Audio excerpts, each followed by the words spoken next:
Pussy is ready. There are people throwing braziers already. It's kind of insane. Sarah, welcome to the channel. Guys, thank you so much for joining me. I am joined by Richard, friend of the channel, friend of the show.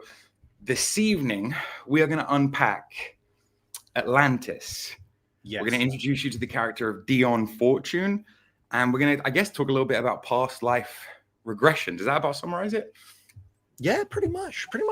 I mean, I want to talk about it because it's important, because, like, Atlantis has become a bit of a meme pop culture thing, but Atlantis is important, like, to the Western esoteric tradition as almost a thing, as an archetype.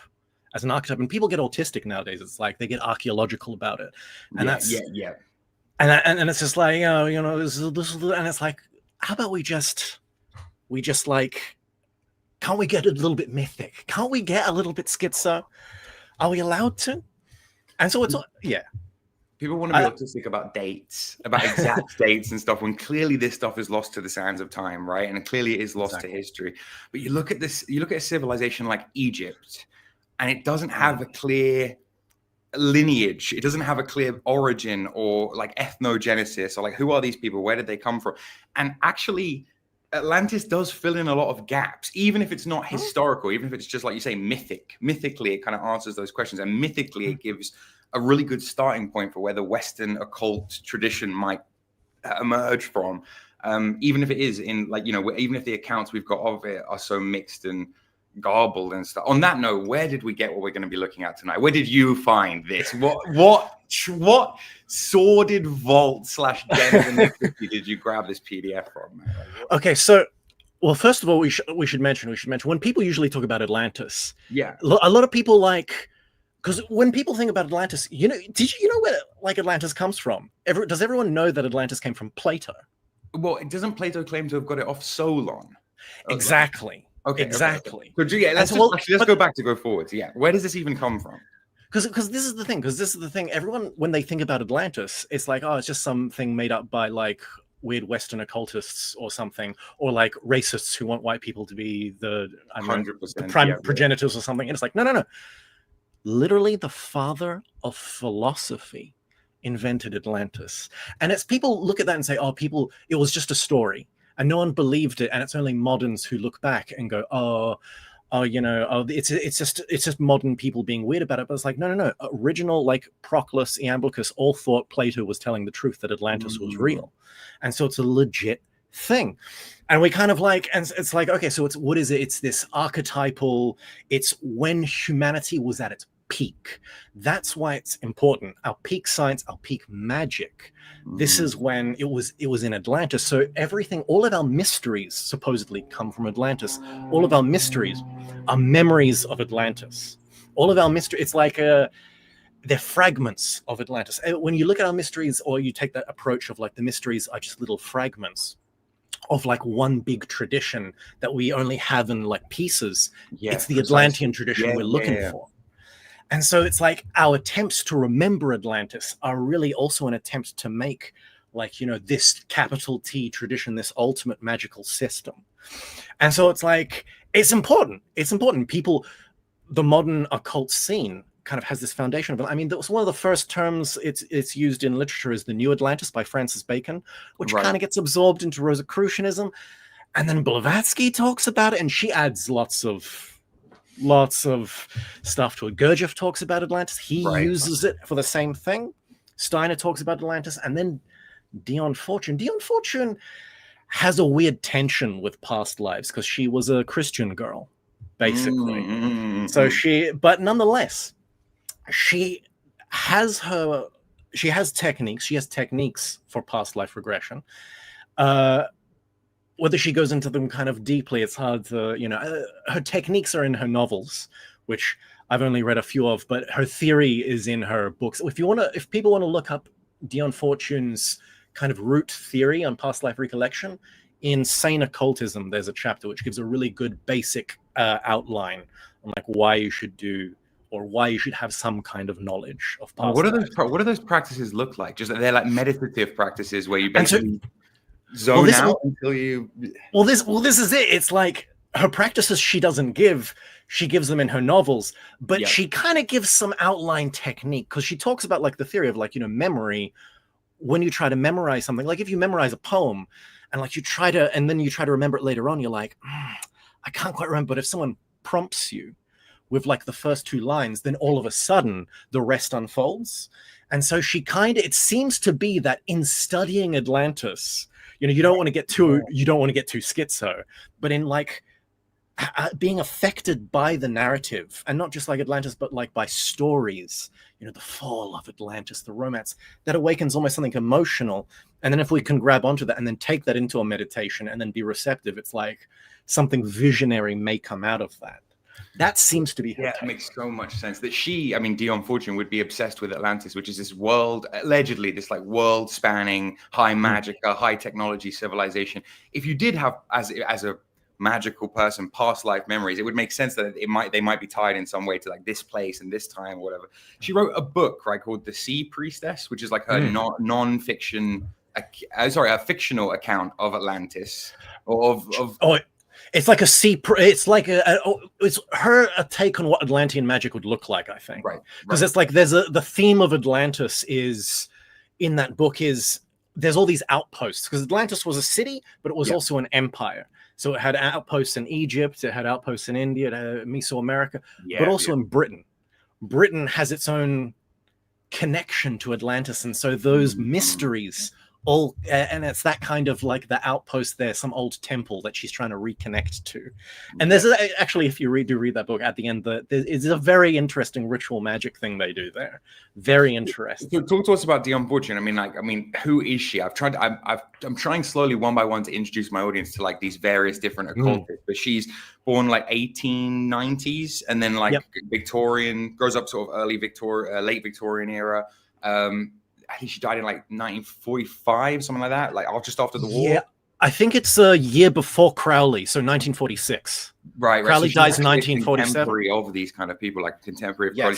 She's amidst the fuckery of like several of the offshoots of the Golden Dawn, and she started her own magic order of some form rather than right. And she gets a little Arthurian at one point. Actually, one thing we should mention, maybe like as like an offshoot and kind of go backwards in her life. Yeah, sure. Her connection to Aleister Crowley is quite interesting.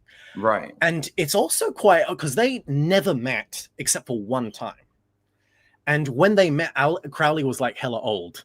And so, it was a bit Crowley past his peak, so he couldn't be, kind of sassy and spinner a little bit. But it's like, they seem to get along.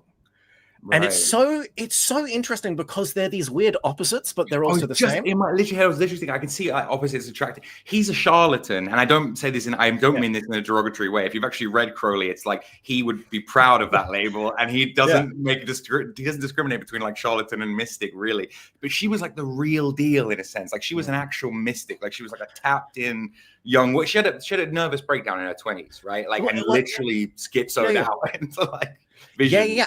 And that's kind of a part of like her healing herself led her into this world of magic. But if you go back to like the Crowley, like, and you put them next to each other, there's this weird duality. One's a male, one's a female. They're both British. They're both occultists. They were both members of, one was member of the early Golden Dawn, one was later Alpha et Omega, but they both studied the same system practically. Yeah. But then they're completely different. Male, female, Crowley traveled the world. She never left Britain. She's seen as a white magician who's pure and chaste. Crowley is seen as a black magician who's just gooner, absolute gooner. And it's like, they're so different, but at the same time, it's like British occultists studied in the same, there's these weird parallels, and then they're completely different at the same time.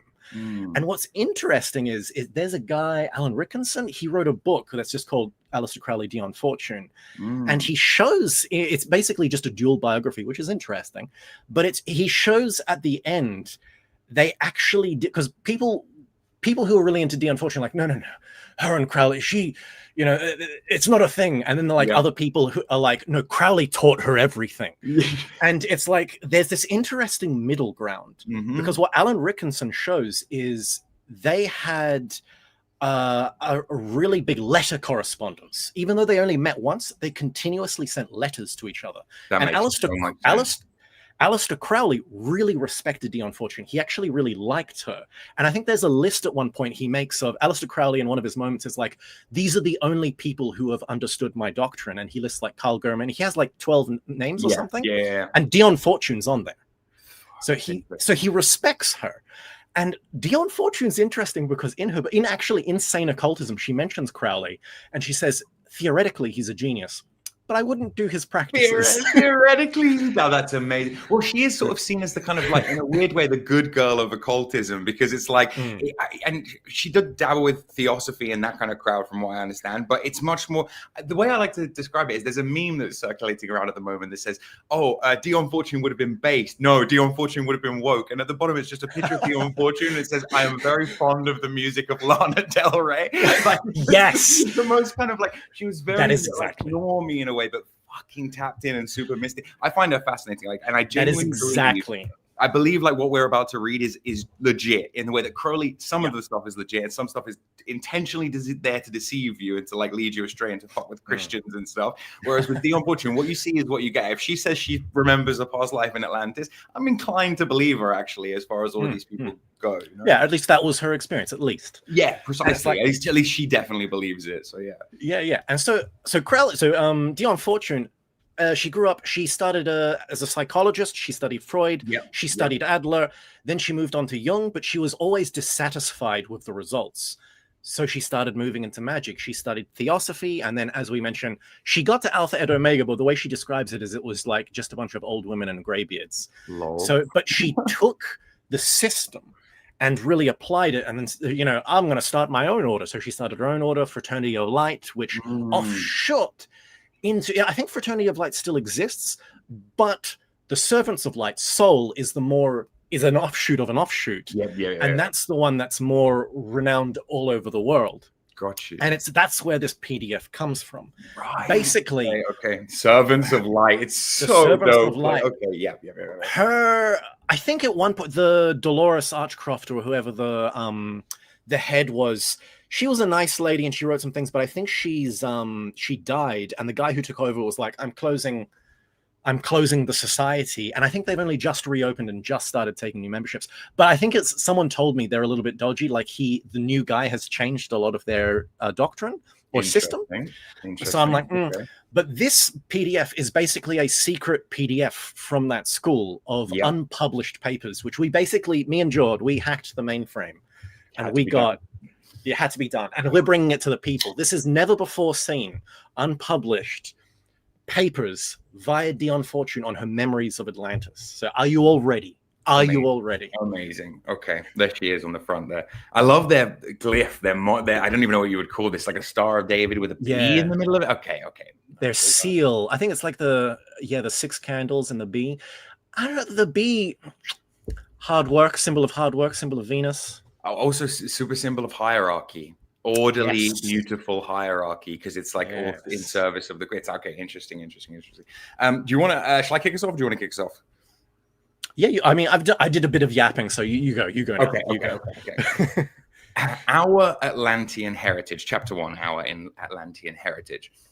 The Egyptian priests told Plato of a lost continent sunk beneath the waters of the Atlantic, which was the source and origin of all wisdom.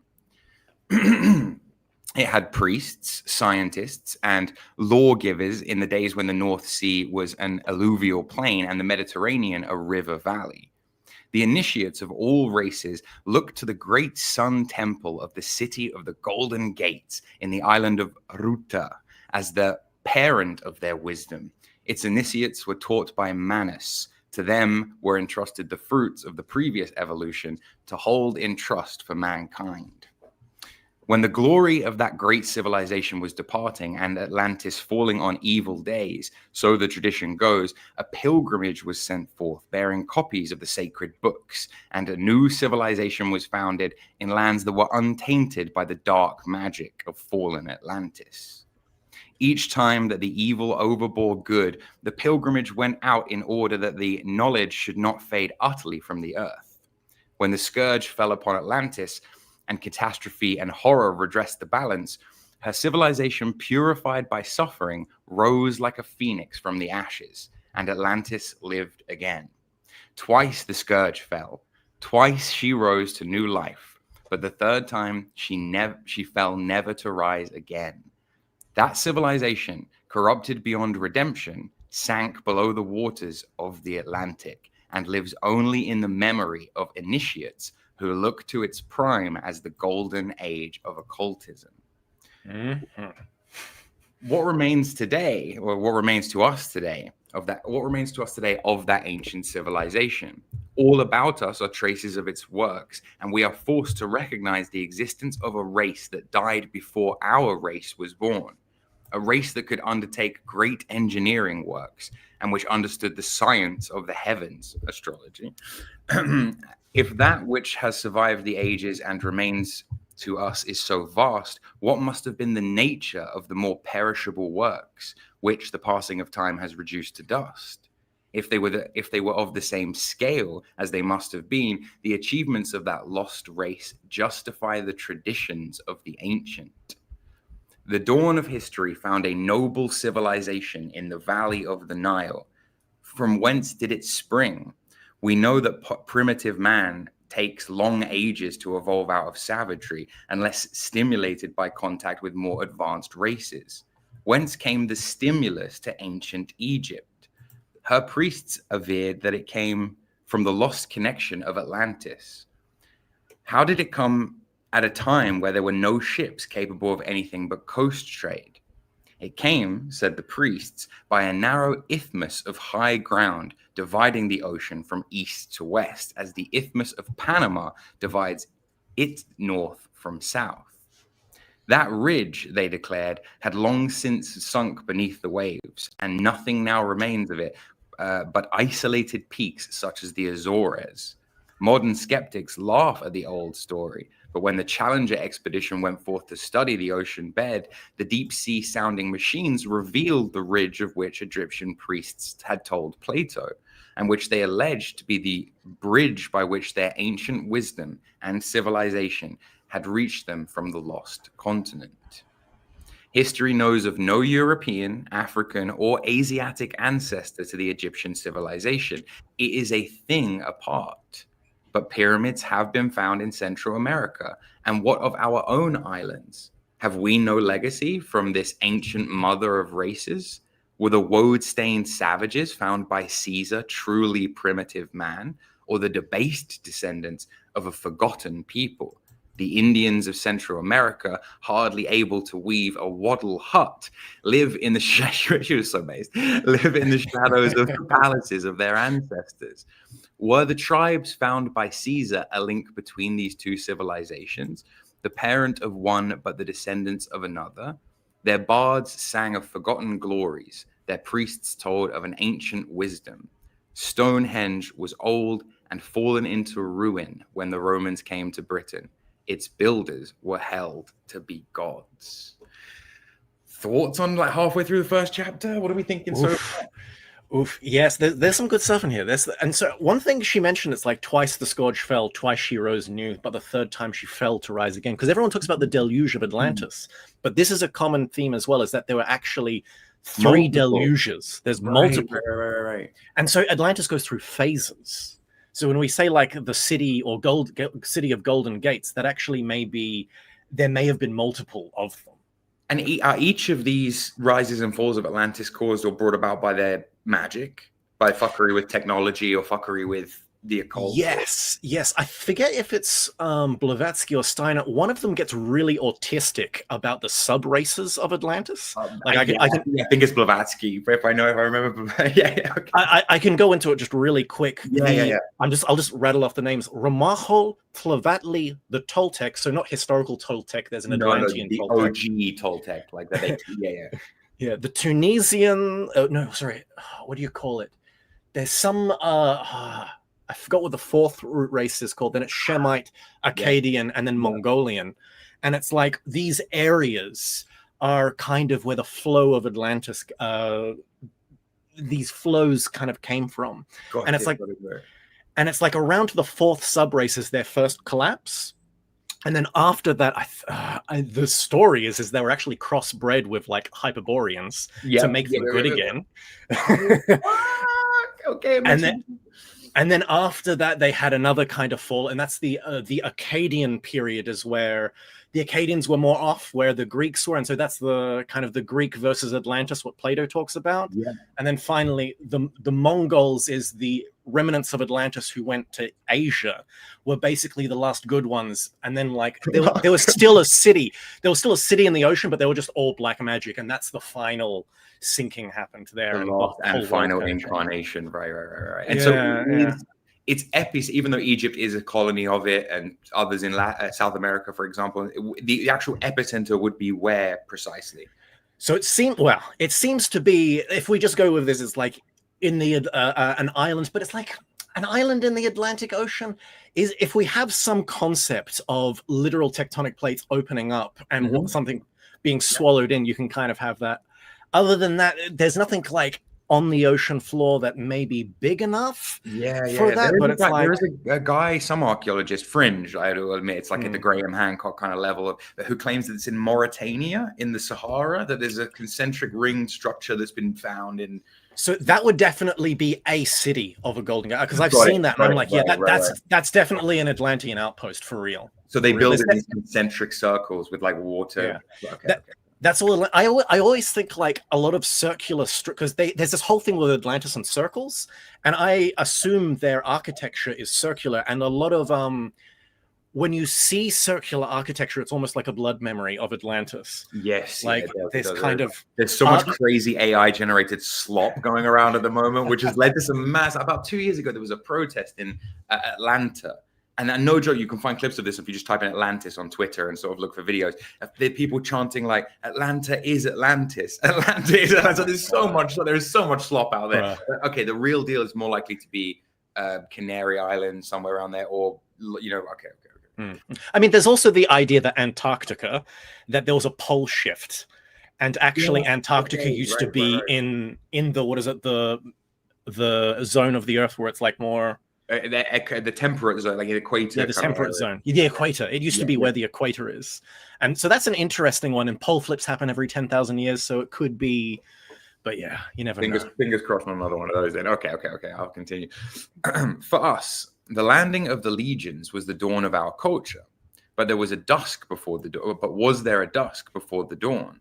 Had an earlier noon fallen into the night of savagery? The great stones stand witness to the work of men who had great knowledge, and there were towns also. Photographs from the air show light and shadow and different textures of turf that the eye at close quarters cannot see. There were towns and encampments on the hilltops and not solitary settlements. They belonged to a civilized dominion that held sway over the whole of southern England and part of Wales, connected by roads that led to Avebury, where the great Sun Temple still stands. It does too. It's like a big complex, Avebury.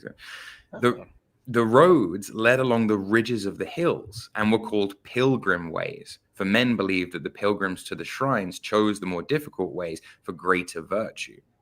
They show in spring as ribbons of white across the turf, for the daisies, loving firm ground, grow close on the trodden earth, so the footsteps of our ancient race are marked in flowers. She's so poetic. A day's march apart, pit and earthwork mark the site of hill forts that guarded the way and gave shelter at night, and where the way is doubtful, long barrows that are not burial mounds mark the way. What shall we say of the men who laced England with roads from Usk to Thanet and raised the great stones set true by the stars? The ancient culture of our lands is forgotten. Men fell on savagery and slew each other so that none dared to tread upon the upland ways now unguarded. Rome built her roads for the marching of men, and her life centered about the ports, not the temples or the heights. The paved ways of the Romans lay apart from the green roads of the ancients. But the ancient gods were not wholly forgotten. They lived on in men's hearts, in lonely places. Folklore guards their doctrine, and superstition remembers their ritual. Truly, the gods of one dispensation are the devils of the next. That's such a banger. Like, truly, the gods of one dispensation are the devils of the next, and the church. When the church warred against the vestiges of ancient worship that lingered among the peasantry. When an old faith falls on decay, a new faith lifts its voice against it. Men forget that in its days the old faith was a light among men. Christianity has taught the world many things, but it has forgotten its founder's command to let the wheat grow with the tares, and has uprooted the good grain of the ancient faiths along with the weeds of their decadence. It gives no place to joy and beauty, and has failed to sanctify the natural processes to God's service.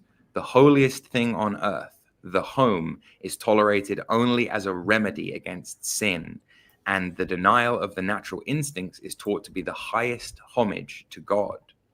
Humanity is the poorer for this, for man's instincts, too strong for the ban of the church, have obeyed the law of nature. There is no vision to raise then above the earth. But there is no vision to raise then above the earth. So in the greatest things of life, in love, in battle for life, in the lightning of hearth fire and the tilling of the ground, man has been left without light. She's so poetic. Like, she is genuinely like such a She's got some good prose. There's an interesting bit there where she talks about folklore guards their doctrine. Right. And that's another thing which I think's based about her, because I think like you know what we were talking about before, it's like mythology and folk tales. I feel like a lot of magic and a lot of almost the lost history is contained in, it's like, and remembered in some of that stuff. Even some old folk tales may actually be like Atlantean memories in a sense. Wild. Yeah, no, I love that. I completely buy into the idea, or subscribe to the idea, that these folk tales hold lost memories anyway and hold these kind of symbolic. Okay, amazing. Do you want to take us from chant pagan? Okay, yeah, we'll go into.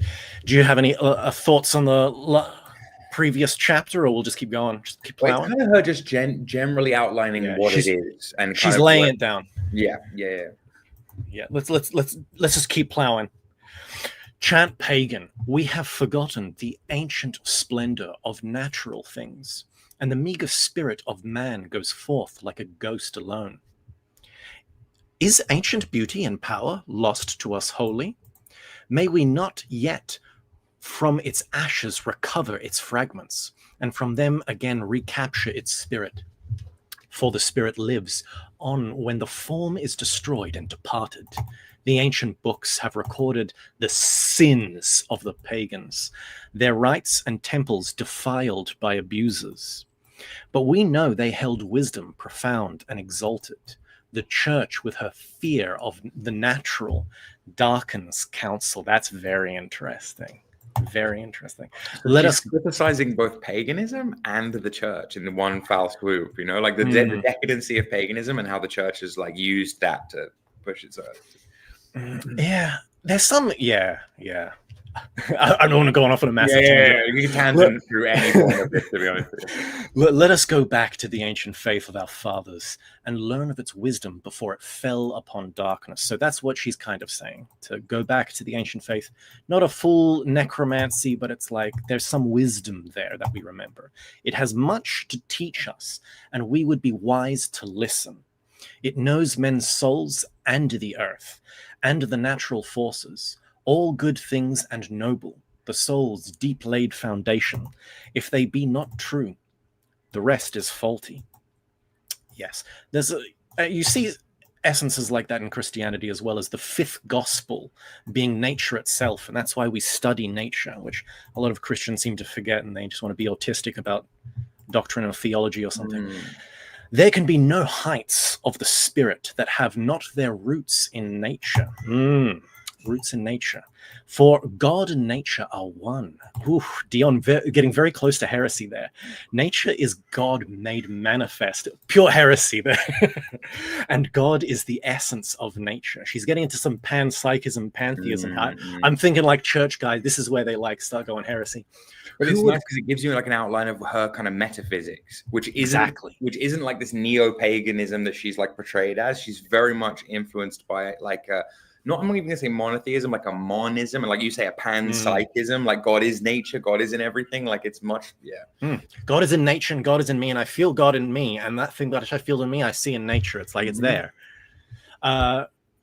Who would climb the heights must have no fear of the depths, also based. God taught Peter a lesson when he showed him a sheet full of creatures and said, "Call nothing unclean that God has created. All is right in its place and sanctified to God's service. For his law holds all in its hand, and nothing escapes through its fingers. Even the fiends of the depths are scavengers God has appointed by their own nature, destroying the evil of their nature would feed on." That's interesting.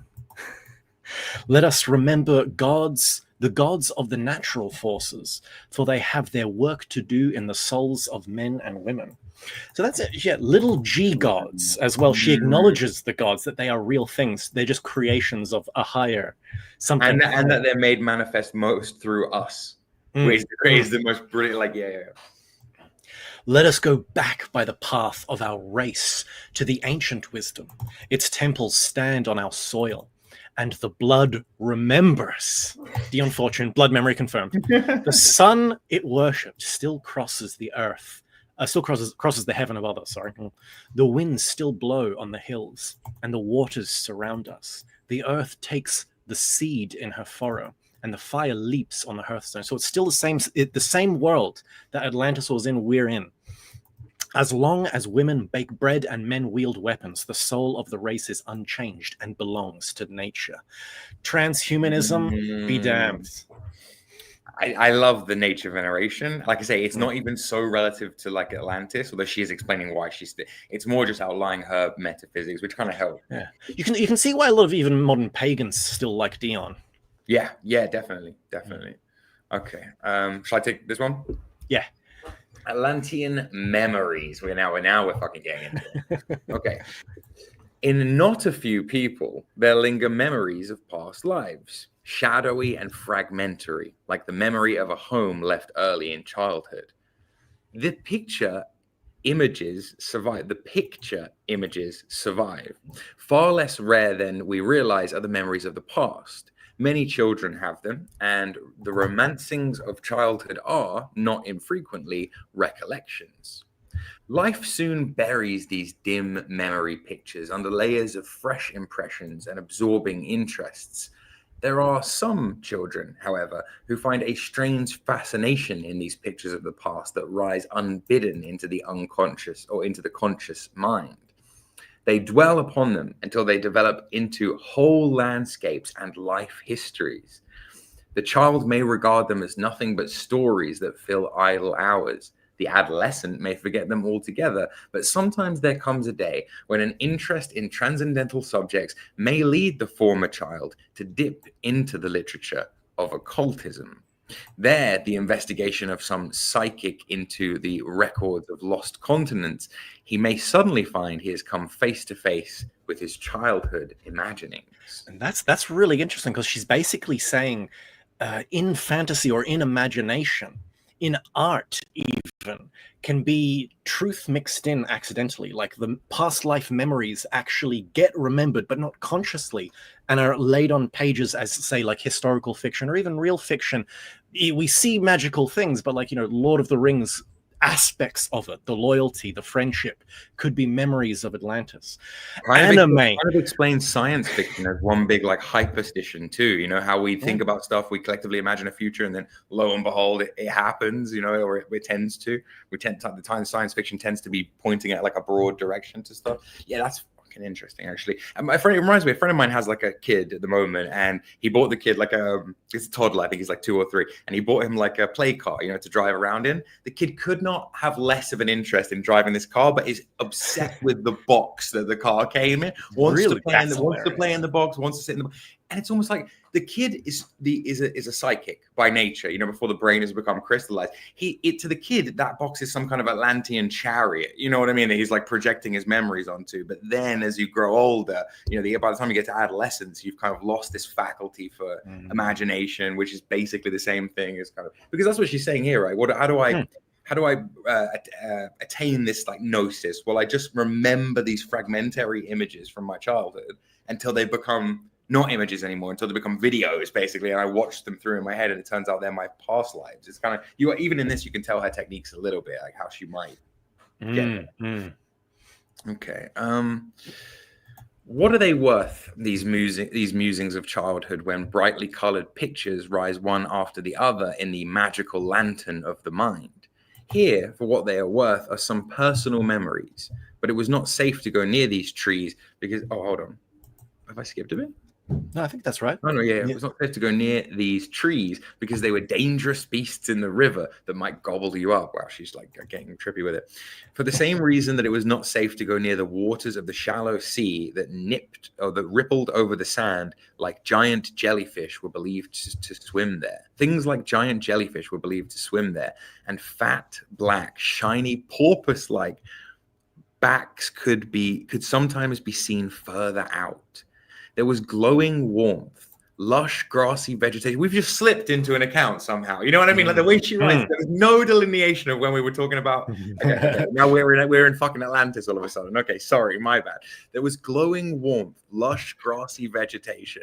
The sky was very dark, indigo blue, and the sun, strangest of all, was copper-colored. The copper-colored sun made a great impression.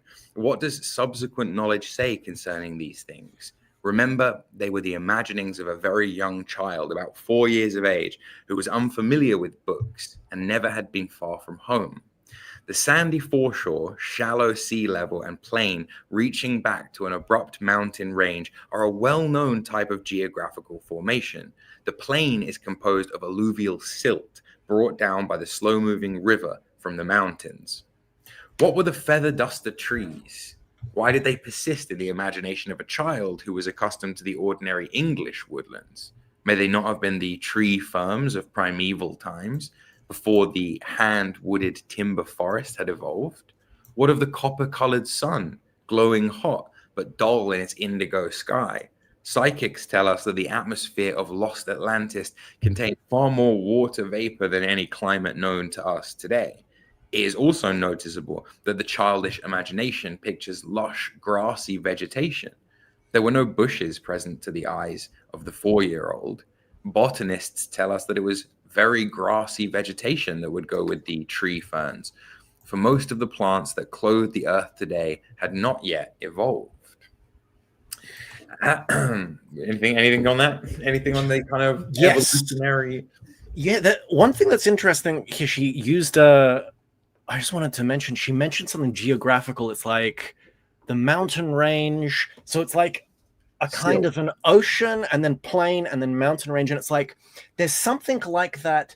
When you imagine fantasy or high fantasy, you always imagine like a castle on a plain, and then there's like mountains in the background. It's like something that's like that architectonic geography is baked into us. And she's basically saying that that's Atlantean.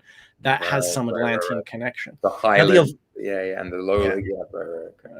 Now the evolved thing here is interesting, because basically this is where I'll say this is where her theosophy comes in, because I think she's going off of theosophy here. So for those who don't know, in theosophy, they talk about the root races. So there's the first race, Hyperborea, Lemuria, Atlantis, and then there's our race.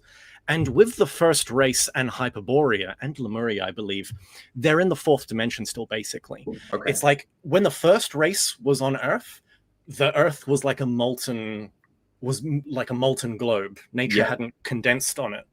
And it's like the first race were almost basic. When you hear Blavatsky gives descriptions of them, it's like they had indestructible bodies that could float, and they were flying. And it's just like, and they didn't need to eat. And it's just like, bruh, dog, these are basically gods. Yeah.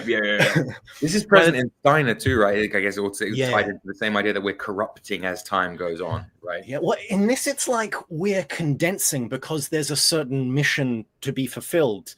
Where Steiner, because the whole thing is there's this ecology of souls. When souls come into or essences come into creation, they can't just go into the body of a god.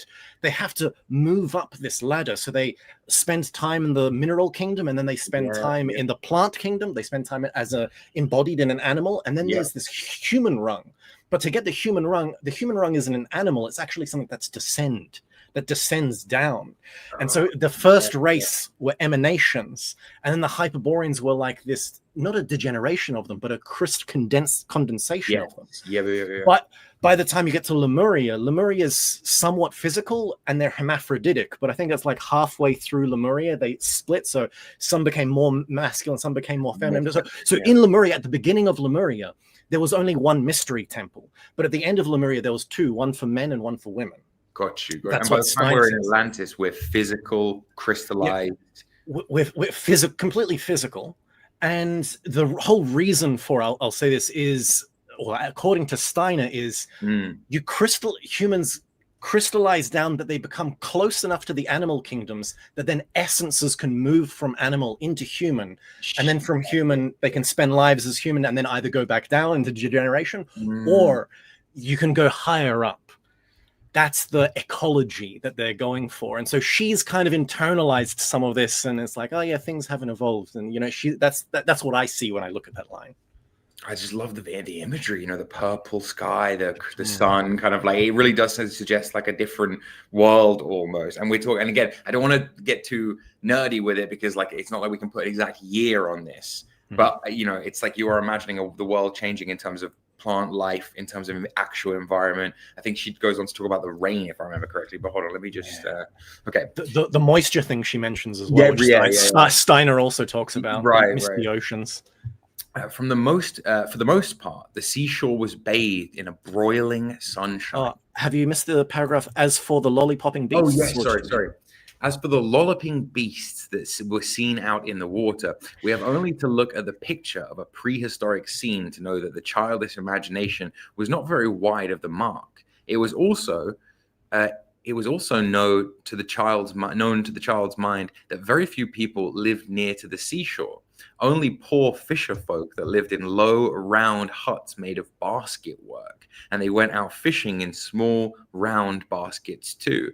Very often they did not come back because the beasts ate them. It was also dangerous to go near the huts of the fisher folk themselves, because they too ate strange children when they could get them. For the most part, the seashore was bathed in broiling sunshine, but sometimes it was swept by terrific storms. These came up suddenly, so one must always be alert when one visited the coast. For what with the lolloping beasts and the cannibalistic fisher folk and the sudden storms, the seashore was dangerous and an undesirable place. Yes, one kept going there. Home, however, was some miles inland, in a cave at the base of the mountain.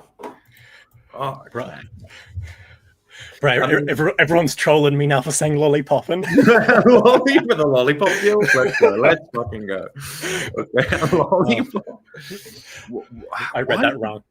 Why should the childish imagination conceive that although home was in a much safer, pleasanter country some miles inland, it was necessary, despite the dangers, to visit the coast from time to time? The four-year-old did not know the reason for these perilous expeditions. It only knew the fascination of the dangerous, forbidden waters and the dread of the treacherous foreshore. Had the bright scenes, tropical yet barren, been the memory of some picture seen and forgotten, whence the impression of repeated, reluctant visits to this sinister coast? The habits of primitive peoples at the present day may throw some light upon the subject. Where trade is not developed, the inland tribes come down at regular intervals to obtain salt. The cave life was particularly vivid and was a particularly vivid and delightful memory. There were two distinct types of scenery attributed to this dream country of the copper sun: the low-lying oppressive flats of the estuary and the broken country at the foots of the mountains. These were densely wooded, so densely that there was a perpetual green twilight. Are you guys starting to remember? You guys listening to this starting to fucking remember? Like, he's like, okay. There were three different qualities of the light in these dreams, pictures and impressions, each of which was vivid and distinct, for each kind of light seemed to carry with it an emotional quality. It was the light that was the most important thing about the vision seen, the thing that determined the mood. There was the fascinating coppery sunlight with its treacherous risks. The child loved the sunlight and dared the risks in order to enjoy it. There was the green underworld of the trees, where one was at home, where one could hold one's own against all comers. Lastly, there was the firelight of the caves, flickering on the shaggy, skin-clad companions and the high cleft roofs that led up into the darkness. These were some of the pictures that haunted a child's mind and were the source of endless fascination and not a little fear. Whence did they come? How did we account for their presence in the mind of a child? Are they the recollections of scenes in a picture book that caught the fancy? The child did not attribute them to any book. They were just there, rising spontaneously. They were among the earliest memories. It was not until much later that the child found their imaginary adventures could be pictured among these scenes. In the earlier stages, there were no adventures, only the shifting, broken pictures flickering through the mind like glimpses of lighted interiors seen from a train after dark. Were the racial memories of the childhood of mankind reproduced in the mind of a child? Were they memories of a previous existence in a faraway place, able to come through into consciousness when the mind of the present was at a similar stage of development? Nothing can be proven, but the story is told for what it is worth. The beautiful descriptions there of like the fire and the trees, and it really like gives that feel, once again, that fantasy feel. I think like high fantasy, low fantasy. It reminded me of Conan the Barbarian. Yes, yeah. There's kind of like I forget the name of the artist I'm thinking of, but there's a particular artist that does that kind of style where it's always beasts and women and men with like jacked men with sword. I think Frank Frazetta. Yeah. This is what I'm getting. I'm getting this kind of like hyper fantasy imagery of like, because everything's presumably bigger and more vivid in terms of color and plant life and like, dangerous predators, enormous sea beasts, tribes of cannibalistic fisher folk. Like we know. Here's the thing. Do you know the story of how the author wrote Conan the Barbarian? No. So here's the thing. I thought Conan the Barbarian or whatever, it's some fantasy thing. And then years ago, I was like in a shop that had a bunch of stuff, and there was a sword. They were selling Conan's sword, but it was called. It said Conan's Atlantean sword, and I was like, what? He has an Atlantean? What is that supposed to mean? And then I looked up Conan the Barbarian, where it's set is. It is set the author said it in the period where Atlantis had fallen, but history hadn't begun. Recorded history. So that's Conan the Barbarian is set in our world after the fall of Atlantis. Yeah. So you still have random high technology like a sword that's indestructible. Yes. But there's still like magic and warlocks, and I was like, oh, that's interesting. And Arthur C. Howard, the guy who wrote it, apparently he struggled for years to like write something, and then I think he started a letter correspondence with H.P. Lovecraft. Right. And then all of a sudden triggered him into a frenzy of creativity. Yeah. Frenzy of creativity. But he said like Conan would come and stand next to me when I would like write, and it was as if I was possessed. And it's almost as if Conan the Barbarian is a real person, and the stories are actually real. Yeah. It's blood memory or some shit. Like that's fucking wild. Okay, amazing. All Robert E. Howard, not C. Howard. E. Howard. Okay. Do you want to take this one? Occult Notes? Yeah, I got a little one here. Occult Notes on Atlantis and Lemuria. In this article, no attempt has been made to combine the many pieces of knowledge concerning the sunken continents into a cohesive whole. What we have is itself fragmentary, but it is hoped that the reader's mind will be stimulated by the little here presented, and perhaps it will still stir ancient memories in the racial mind. Racial mind, baby, let's go. Keep in mind that the great ages of Atlantis and Lemuria. So Lemuria is always seen as a previous civilization. Yes. They were more basic. To just give some stuff on Lemuria, they were more basic, but they had somewhat higher faculties. Okay, which you mean extrasensory stuff like telepathy or? Yeah, Steiner said they had this thing that was called like something like an instinctual perception of cosmic truth, and what that means is like to build when you build a structure, you need to calculate, you need to measure. They could literally look at like a stone and a piece of wood, and they would automatically know if that piece of wood was strong enough to hold the stone. They wouldn't need to do any calculations. So they could just look at things and be like, bang, bang, bang, bang, bang. And they could just make things perfect geometrical things. It was incaked into them.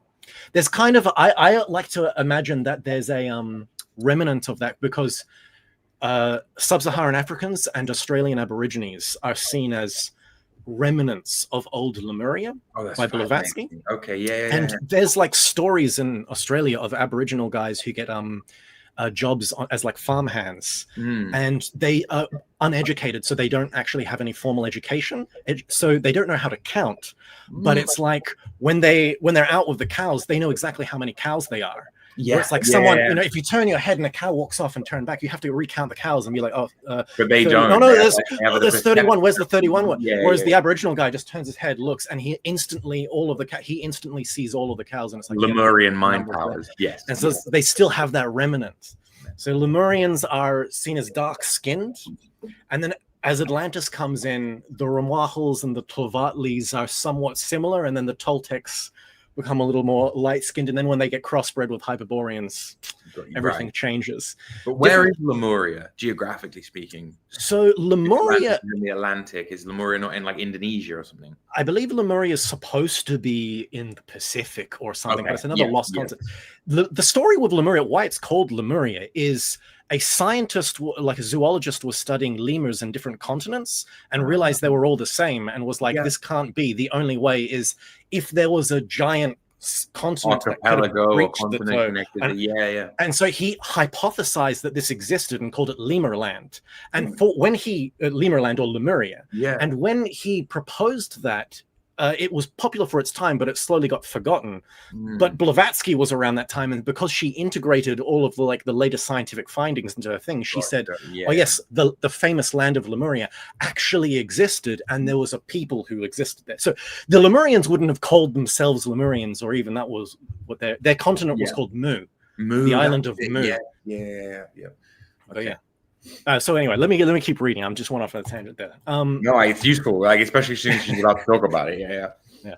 Keep in mind, the great ages of Atlantis and Lemuria were stretched over a vast period of time, the Lemurians being even earlier than the Atlanteans. Thus, it is not practical to compare them with the much smaller time of recorded history. Much smaller time. So 10,000 years of recorded history, small, easy peasy, small. Use these pages as a jumping off place for new ideas and theories, exactly. For if one can but make contact, no matter how tenuous, with the Atlantean age, it is possible to recover faint traces of their long, submerged powers. Look on the following. Psychically received information. I missed the full stop there. Look on the following. Psychically received information with due consideration, but remember, in the absence of supporting archaeological proof, it can claim no absolute authority. Very base. So she's like, go a little schizo, but don't go full schizo. Never go full schizo. Base Dion Fortune. No, but it is interesting what she's saying there, because it's like, I worked this out earlier today, actually. I was thinking, like, Atlantis, what kind of astrological aeon are we talking about? And of course, we don't have exact dates, so we don't know. But best guess based on deluges and recovery times and all this kind of stuff is Leo. It's like astrological Leo age, that kind of like, if they're making Egypt as an Atlantean colony, then that would make a lot of sense for that earliest Egypt, which is Age of Leo, and the basic opposite of what we are now. So it could kind of tell you a little bit about Atlantean, the structure of their civilization, or especially how the Egyptians then structured their civilization: pharaoh, god, king, that kind of thing. In Plato's account of Atlantis, there's a lot of twin symbolism. So I almost think like Atlantis has an Age of Gemini connection. Oh, that's interesting. That's because there's 5 sets of twins or something who are sent out to be the governors of Atlantis in Plato's. Yes, like the original king had like 5 sets of twin. Yeah, right. Got it. Yeah, the original guy is supposed to be Poseidon, though, right? Like the original founding. So Poseidon bangs Cleto, and then Cleto has 5 sets of twins. Insane. Like it's something. Okay. Do you want to keep going, seeing as that one was away? That was a bit short. That was a bit short. Yeah. So sundry notes. I'll keep. Yeah. Okay. 3.1 sundry notes. Let's go, lads. It is said that the city of Golden Gates was southwest of where Florida now is, in the Gulf of Mexico. So she's going off from the Atlantic. Okay. Interesting. Yeah. The west of Jamaica. And man, the sea is very deep there. There are even now strange and sinister things over that old site. Is that the way she's talking about Bermuda Triangle, Bermuda Triangle stuff? Yeah, absolutely. Where loads of aircraft and planes are alleged to go missing, Old Atlantean tech, baby. Never keeps going. For all over that old site. So for all that was good was withdrawn on account of the spread of black magic. The big thing in old Atlantis, black magic. There's some, just to go off on a tangent, there's some accounts where in Atlantis, the rulers of Atlantis had perfected the science of like draining the endocrine system of people and extending their life. That they also were, and so it's like you have these gods or these kings of Atlantis who could extend their lives to an incredibly long period of time. So most people would only live 100 years, but they would live 1,000 or something like that. Anyway. There is more of the old Atlantean life left than people suspect. An old form of life under the sea. Not material, but practically material. The city was built on a cone-shaped hill, 2,000 to 3,000 feet high of solid rock, with a large piece cut out of one side. There was a sheer drop to the sea on 2 sides. The river Narodek ran, and so it's interesting whenever she has a name like Ruta or Narodek, because if it doesn't come from Plato's account, it means that's something that's she's either restored or maybe she's actually gotten from Blavatsky, now that I think about it. The river Narodek ran out at the back of the town. Big open boats were to be seen with covered prows and sails painted all over there with stencil patterns. They would have been very colorful. In the later days of Lemuria and the early days of Atlantis, the cream of the Lemurians became the Atlanteans. And so this is the thing. With Lemuria, I believe that's supposed to be the tale of Adam and Eve. So the splitting, because they were hermaphroditic, and then they became multiple genders. Yeah, right. So that's the story of Adam and Eve. Age of Gemini stuff then. Okay, interesting. Yeah. And then the Cain and Abel is supposed to be the black magic Lemurians killing Abel. And so there's just black magic Lemurians. And then Seth, the third son. Seth is the white magicians who then became the Atlanteans, the sons of Seth, the Sethians. Okay. So Lemurians became Atlanteans. Generally, the Lemurians became decadent and intermingled with the lower types. Most of them perished in cataclysms. Life was very simple in these earliest. So the cataclysms, I should just mention as well. The first race were devoured by tigers, which symbolically means they were absorbed into the absolute. Hyperborea was destroyed by winds. Lemuria was said to be destroyed by large earthquakes, and Atlantis by a flood, which means that's really interesting. That's which means right. What are we gonna die by? Nuclear fire. That's our destiny. Our destiny is the fire, to be incinerated. So, perished in cataclysms. Life was very simple in these earliest times, and the average intelligence was not equal to that of a dog of the present day. So I think this is more of a Steiner thing, because Steiner was like, in Atlantis, humans didn't have a rational mind until Atlantis, and the Atlantean epoch was about developing.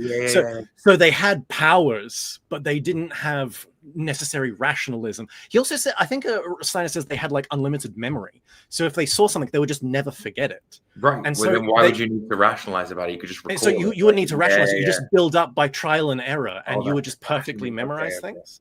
But eventually you could rationalize things, and then you would be like, oh, we don't need to try this out. That's just stupid. It'll fall over immediately because, I can calculate or something. So rationalism came in later. But most of them were as dumb as a dog, unless they were the initiates. There were no initiates until the third subrace. Oh, so that's interesting. That's an interesting line as well. Until the third subrace of the Atlanteans. So that's the Toltecs, which is interesting. So the Ramwahals were remnant Lemurians, and then the Tlavatli were said to be nomadic, according to Steiner. I'm just saying Steiner as well, because I can't remember if it's Steiner or Blavatsky. The third subrace, the Toltecs, were said to be builders. So they became builders, and the remnants of their subrace, as Atlantis moves on, the Toltecs were still this subclass that was kind of used to build and construct things. Then some were trained from the inner planes, and a priestly class was established, which was able to take a little of the mind. They were specially selected, but in those days, even as now, the prime requisite was a clean, wholesome stock. So be wholesome, guys. Be wholesome. And that's interesting. They were taught via the inner plane. So you see remnants of this in like Jakob Boehm getting enlightened and then kind of studying, or in Buddhist tradition, Garab Dorje not being trained by anyone, and the Dakini, the internal worlds, teaches him. This is that tradition. So once an initiate, always an initiate. Even when they go over to the left-hand path, initiates retain their grade. So this is internal initiation. If you gain powers and you become a black magician, you still stay at the same level. You just go sideways. Different. You just go sideways. But very few high initiates go wrong. Thank God. A man prominent in public affairs may be the mouthpiece of a group, but those with the brains usually remain behind the scenes. The notable figures in history are not always those who have done the work.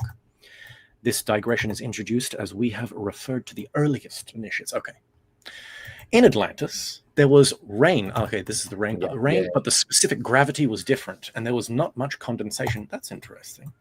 Condensation.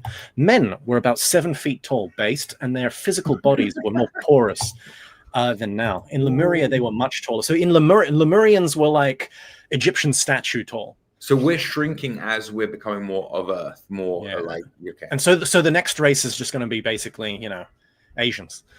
On the topmost, tier of the hill, that's actually a Buddhist thing, no. Actually, in Buddhism, they say when Milarepa comes, everyone will be like 4 feet high, and Milarepa, not Milarepa, the Maitreya Buddha will come, and he will be tall, and they will ask him, "How are you so tall?" And he will give them the doctrine. That's the Maitreya Buddha, kind of one of the part of the Maitreya Buddha prophecy. He'll be like Lemurian tall. Yeah, exactly. On the topmost tier of the hill, we have mentioned were great buildings erected by experts. Great squares of marble were laid in bitumen, and there were good roads with large marble flags perfectly laid.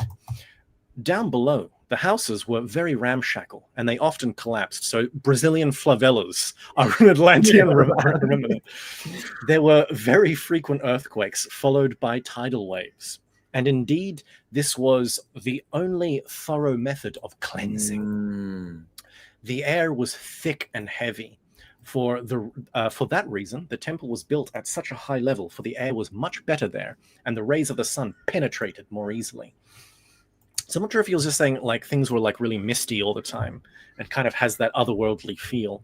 Yeah, it seems like the sun itself is kind of cold. There's so much mist in the sky that the sun is copper colored, that the sky is purple rather than blue. You know what I mean? Like it paints such a vivid picture. Between people are 7 foot tall. Okay, 7 foot tall swarthy beasts. Yeah. Between the tiers were waterways supplied by water carried in wooden pipes, that's interesting, from the mountains, for the Atlanteans knew that water seeks its own level. In certain conditions, the pipes were made from trees softer than those nowadays, very interesting, hollowed out and treated with bitumen. So I would assume the wooden A remnant of that would be kind of like the bamboo kind of architecture in some Asian countries, how they use them, that kind of system. There was a great quantity of bitumen available, lakes of it. The lower town was impregnated with it, there being a large morass on one side, which smelt very strongly of bitumen. I love like old words that people don't use anymore, like morass, or using impregnated to just mean something has a lot of something. The inhabitants of the lower town were hardly what would now be termed human. This is where we're getting into the hierarchy. Atlantean was stratified in a very hierarchical manner, much like Brazil, actually. Brazil, Atlantis connection confirmed. Yeah. They had hardly any mentality, were black in color and 4 to 5 feet in height, with wrinkled ape-like faces and long arms reaching down nearly to their knees.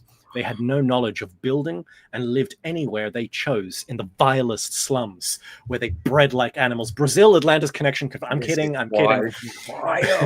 It's not what you think of when you think of Atlantis. You know what I mean? It's such an interesting. Okay, yeah.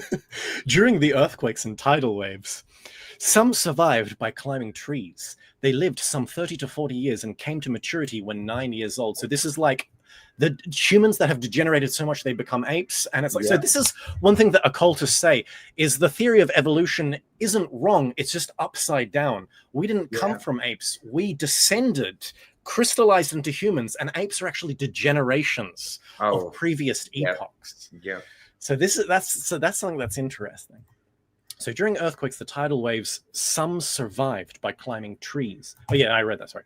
The inhabitants of the second tier were more of the present Mongolian type, rather yellow in color, how very British, strong with broad features and snub noses. They had large families and practiced polygamy.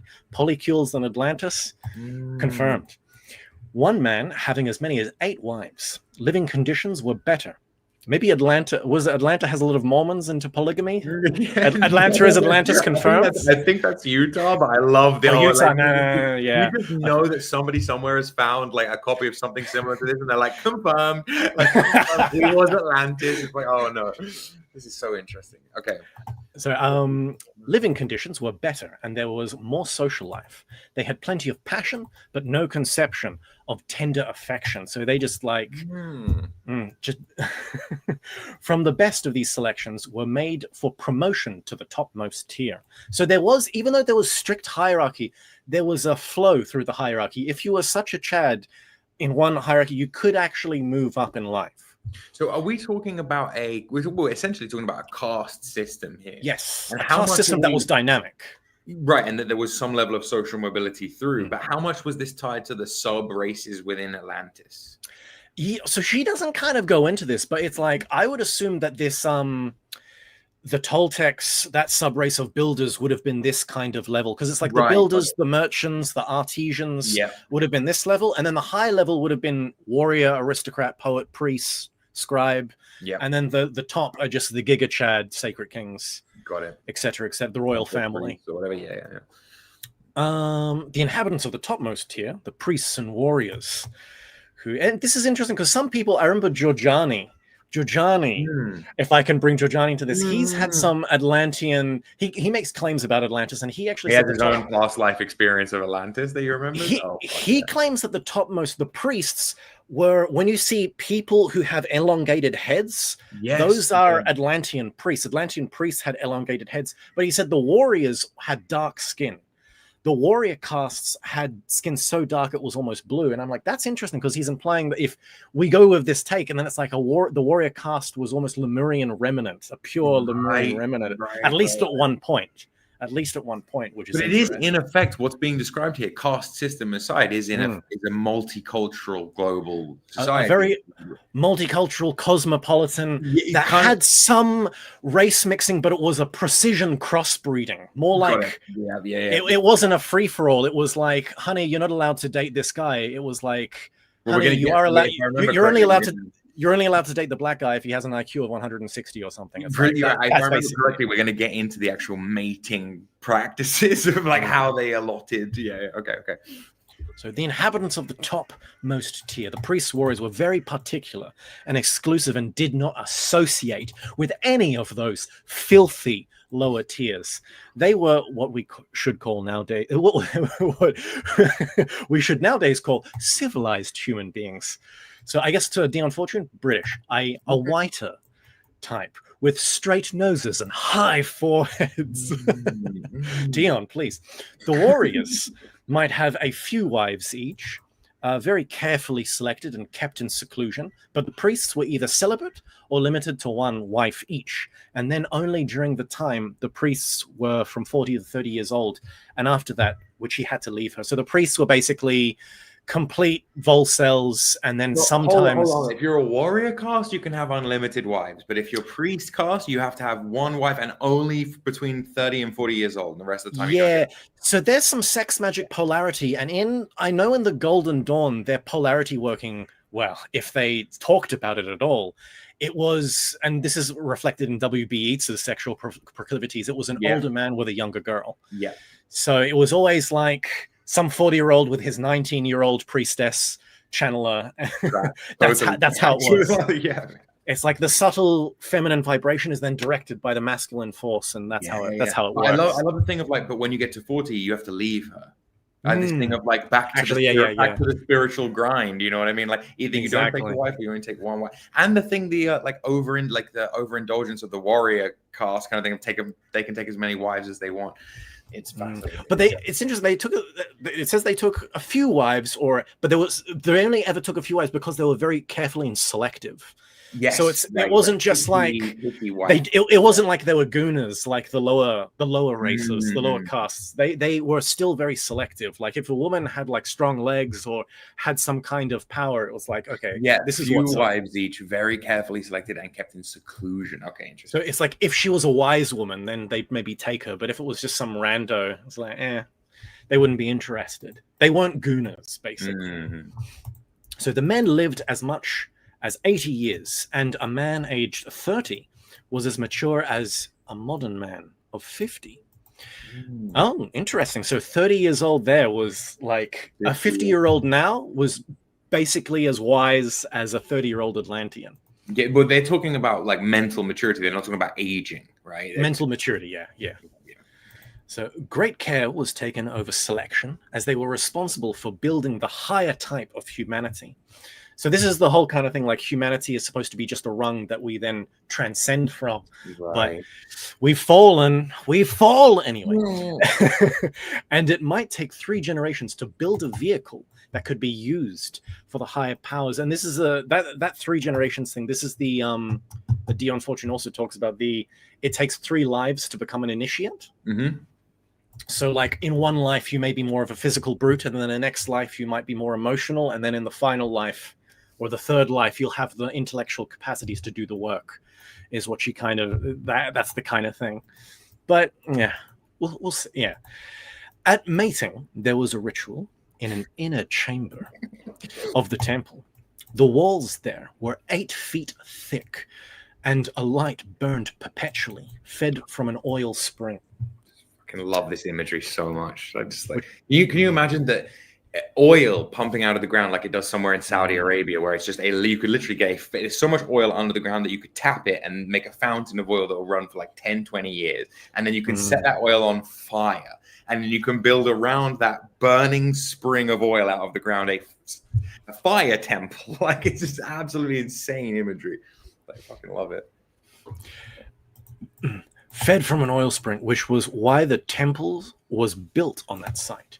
The oil bubbled up in the chamber, and the spirit of the fire, with the assistance of the lords of the flame, that's such a Blavatsky term, would be invoked by the priests to cooperate with them, and thus gradually build up a vehicle from spirit matter to physical, for the occupation of an incoming soul.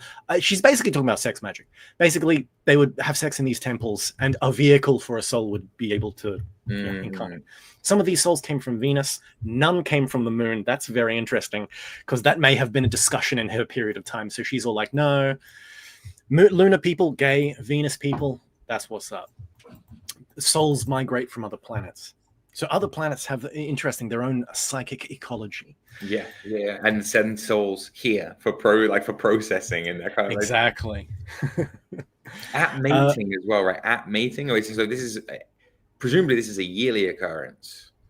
Yeah, so it seems that sexuality was seasonal. Like, so honeymoons would have been a specific season, you know, and like you do the mating, and it's interesting. It makes me wonder if they would do this for these specific races. Like, if the lower races, they didn't care. It's like the lower races were more nature oriented, and so they did it wherever. With the warrior caste, they did it in a specific season to get a certain quality at a specific star sign. So like all the warriors were like Leos or something. Like, I don't know. Yeah, because it's all dependent on, I mean, if you look at the earliest Greek, like the Hellenistic astrology, they had a really clear idea that like some signs, or rather some aspects and placements, were slave made, right? And some indicated like, so maybe there's a real, like, isn't it Giorgiani that says that, you know, possibly the reason that astrology even has any efficacy is because it was the system by which we used to ascribe people castes back in the day, rather than it just stuck around in the collective unconscious. Could be. But yeah. There's some interesting. I think there's some interplay there with like the zodiac and the sex magic going on. That's why it's there.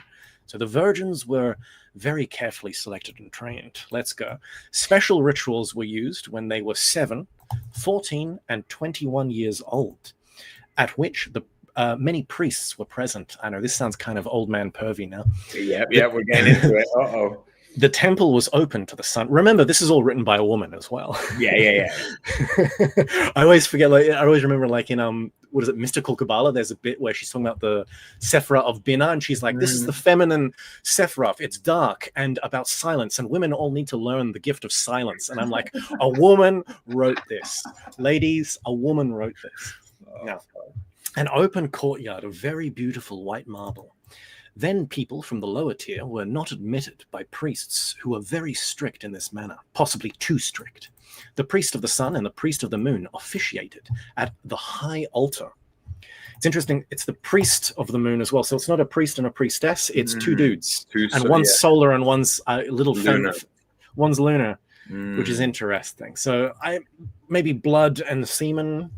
This idea about concentric courtyards is kind of interesting too, right? Because we don't do this now in the West, but they do in the East. The idea that like you have the temple inside of there's concentric rings of access, like the plebs can come and pay respects at the first shrine, but that everything is gate kept sequentially. Like that makes a lot of sense. And the old like Taoist cultivation mystery schools, there was the outer students and the inner students and things like that. It's all Atlantean memories. Let's go. The arrangements at the temple were very beautiful. At the vernal equinox, the young girls, robed in white, were taken to a special ceremony by their mothers. So maybe, what is it, the summer solstice rituals in Nordic countries are a race memory.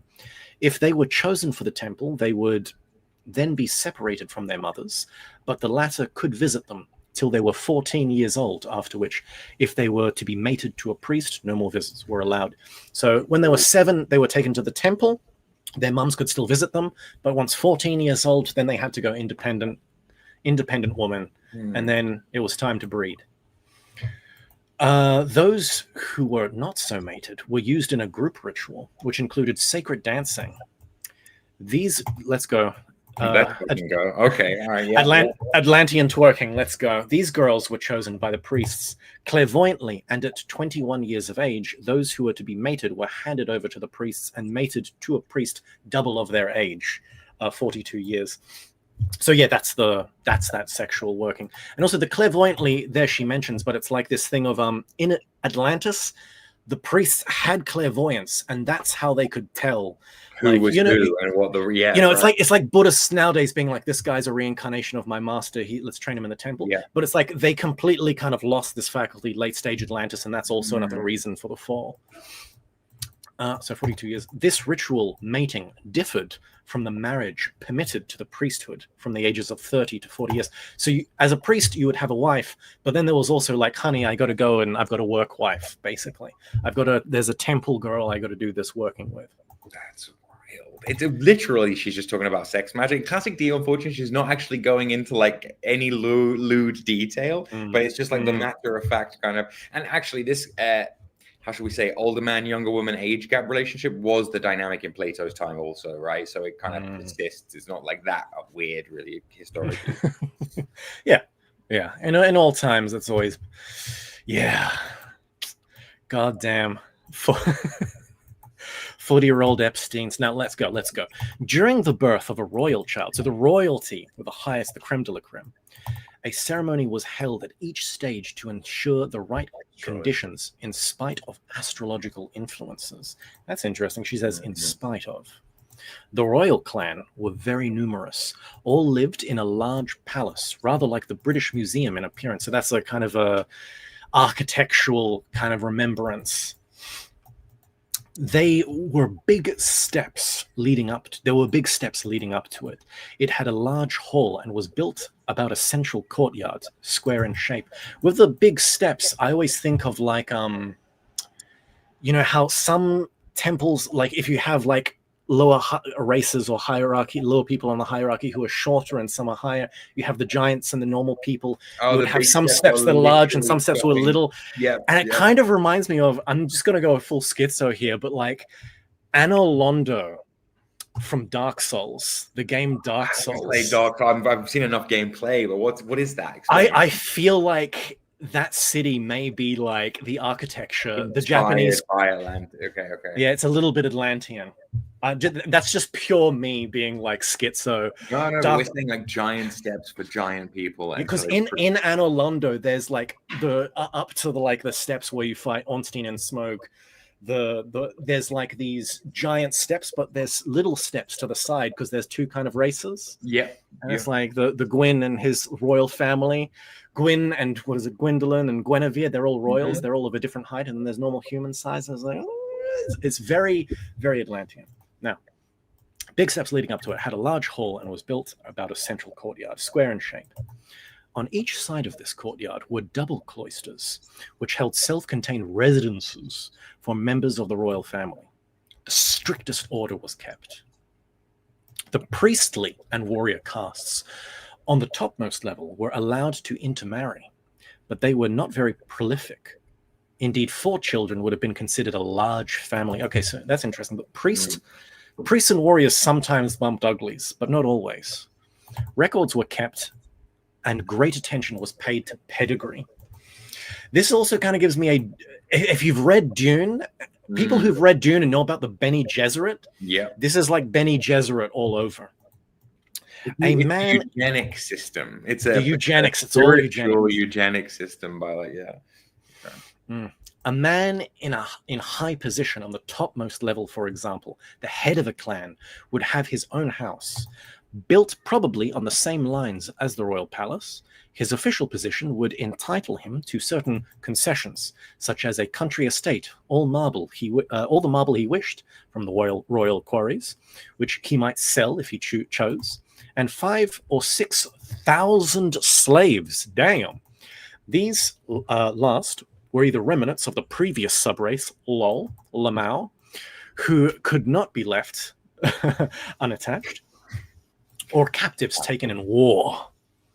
Because remember, even though this is everyone talking about Atlantis, but there's other people in the world doing stuff. Atlantis they have to be enslaving someone, don't they? They have to be kind of expanding into stealing somebody else's land. But Atlantis is just the big boy, the big kahuna.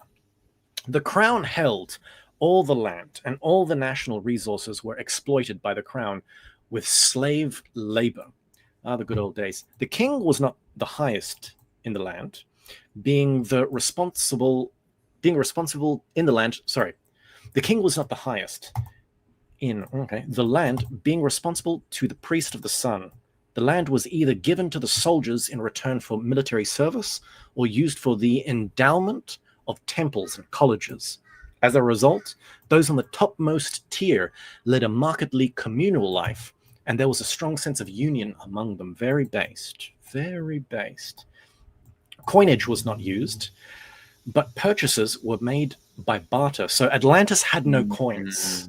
It was a barter system.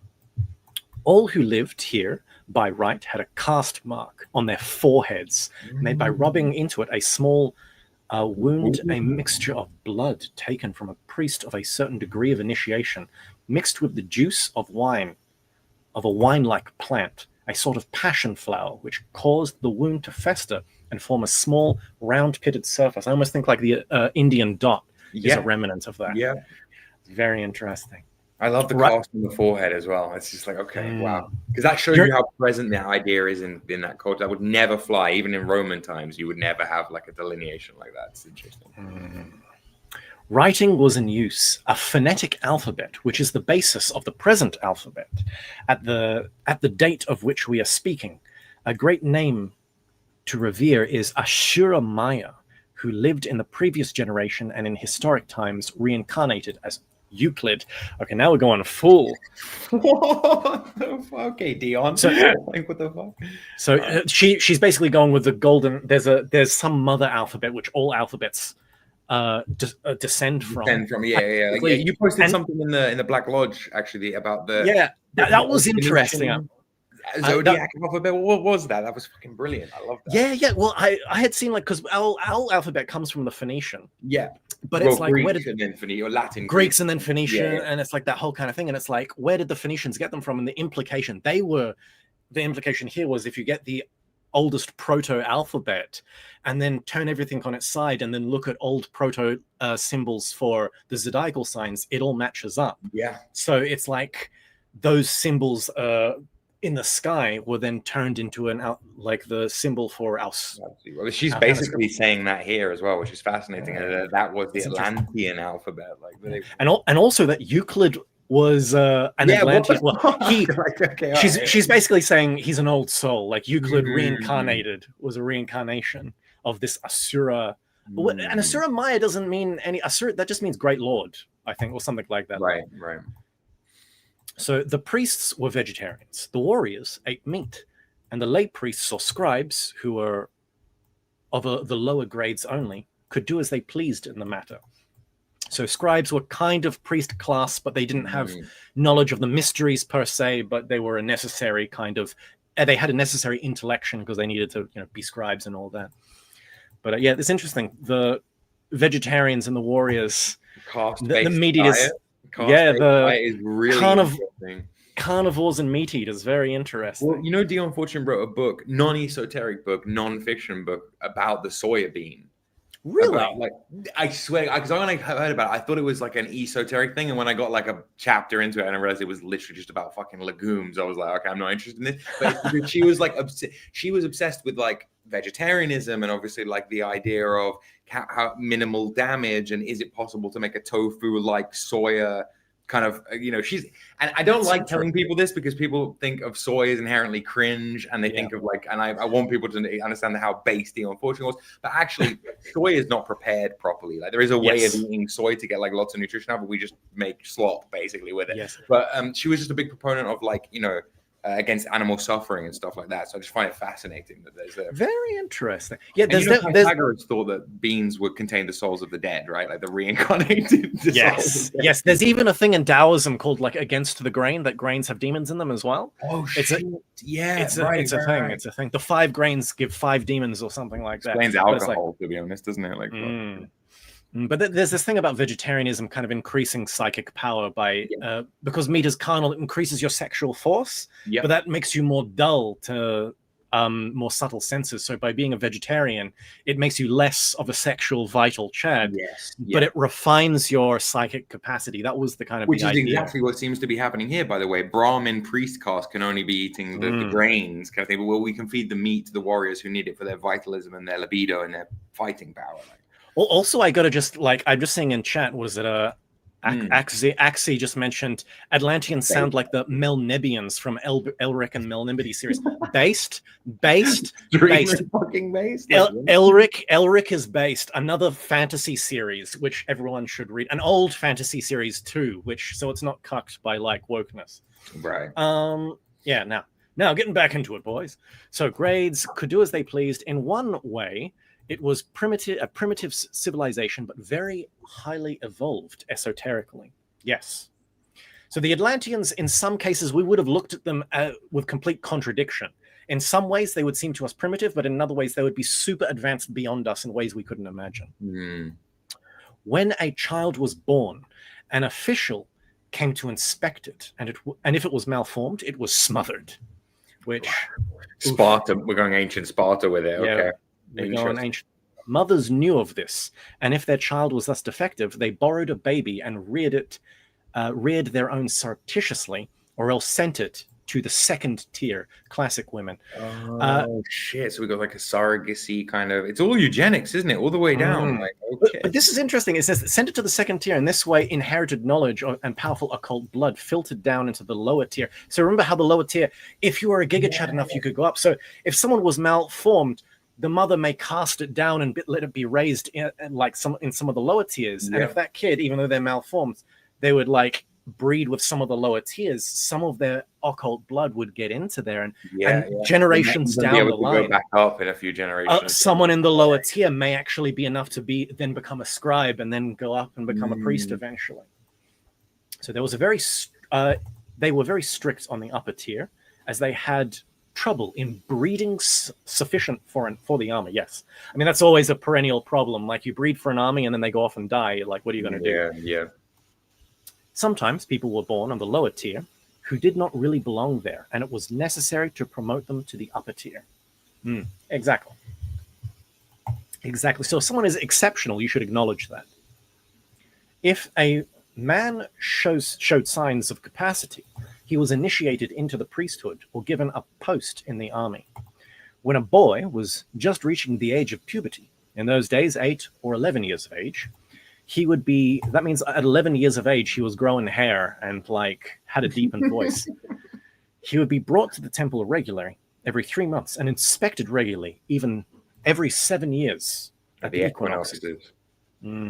So interesting, they're basing everything, because the girl virgin priestess thing was on the vernal equinox, so that's what spring equinox, like March. But everything's zodiacal, everything's seasonal, everything's zodiacal, and everything. There's a 7 years thing as well. It's I'm pretty sure there's a thing in Steiner where he talks about the first 7 years are lunar in nature, the next 7 years, so 8 to 14, are mercurial. So your mind really starts to develop and change. Then 14 to 20 is the Venusian period. That's the love, that's the rebellion, that's your finding yourself. And then 21 to 42 is solar. So you find your place under the sun. And then the Martian period, the next 7 years, so 42 to 49 is the Martian, the crystallization, you become hard like iron. That's where and then finally you then rule as Jupiter, and from 49 to 56. And then so then it's after that 56, you're an old man. After that, the people like, when are you really old? When are you really old? 56. Esoterically, 56, you're an old person. So yes, and so it's interesting to see the 7 year thing is also applied. The priests sorted them out clairvoyantly. Very important. On the upper tier, there were 3 possibilities: priest, warrior, scribe.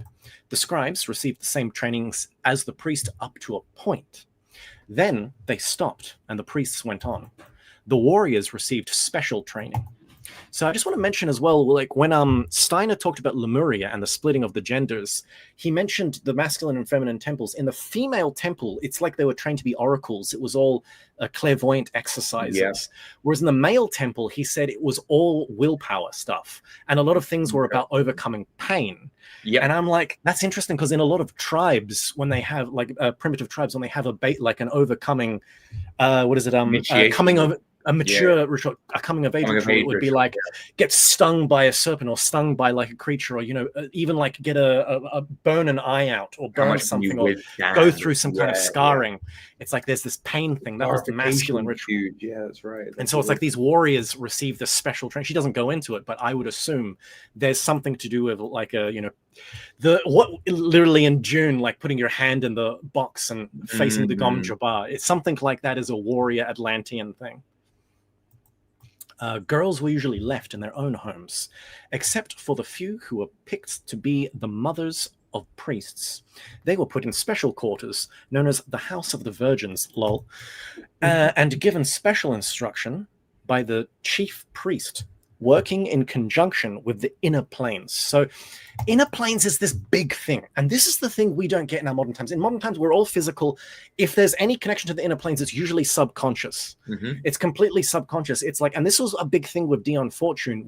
For Dion Fortune, what separated spiritists to like proper esotericists, occultists, was spiritists try to connect with ghosts, people of old, whereas to be an occultist means you gain an inner plane contact. You try to connect, not to just, oh, I want to connect to like Henry or a Dickensian orphan, or ooh, like do a Ouija board and like, oh, Hitler, are you there? It's like, no. It's you're connecting to a master.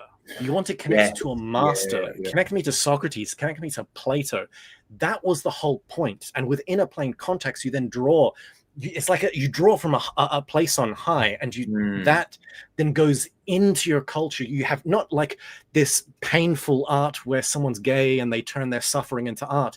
You have this transcendent force that comes down. You have transcendental art, transcendental architecture. That's how society functions. Sorry, I just went on from the tangent. No, but that's really important, that you have a literal strata of society, well, at least the chief priest, and then I assume the priest was who are developing inner plane faculties, inner plane. Like, okay. So it's like, what do we have? We have CIA psychics, and they don't really serve us, do they? Usually there would be some special design being worked out, such as the bringing in of a new characteristic. The chief priest. So that's interesting. So once again, breeding, and then if someone has some unique power or something, you would then breed for that, select for that. So the chief priest would comb the whole of the upper tier to find those with the specifications he needed for this special breeding. Atlantean's breeding fetish confirmed. He would find a lad who was developing well along the required lines and have him mated with a girl of the same type to intensify the characteristics of anything of a special social value. In these days, they were trying to bring in the third plane. So third plane. What do we mean by third plane? That's interesting. I think maybe she's in Atlantis. Maybe she was still saying it still had a little bit of an etheric nature. Third, to me, that calls to like the third dimension. It's like final condensation, crystallization. Let's go. So the courtesians on the second courtesans, prostitutes. And by the way, this is the same in Egypt and the same in Japan, where the prostitute is much higher than the peasant or the slave.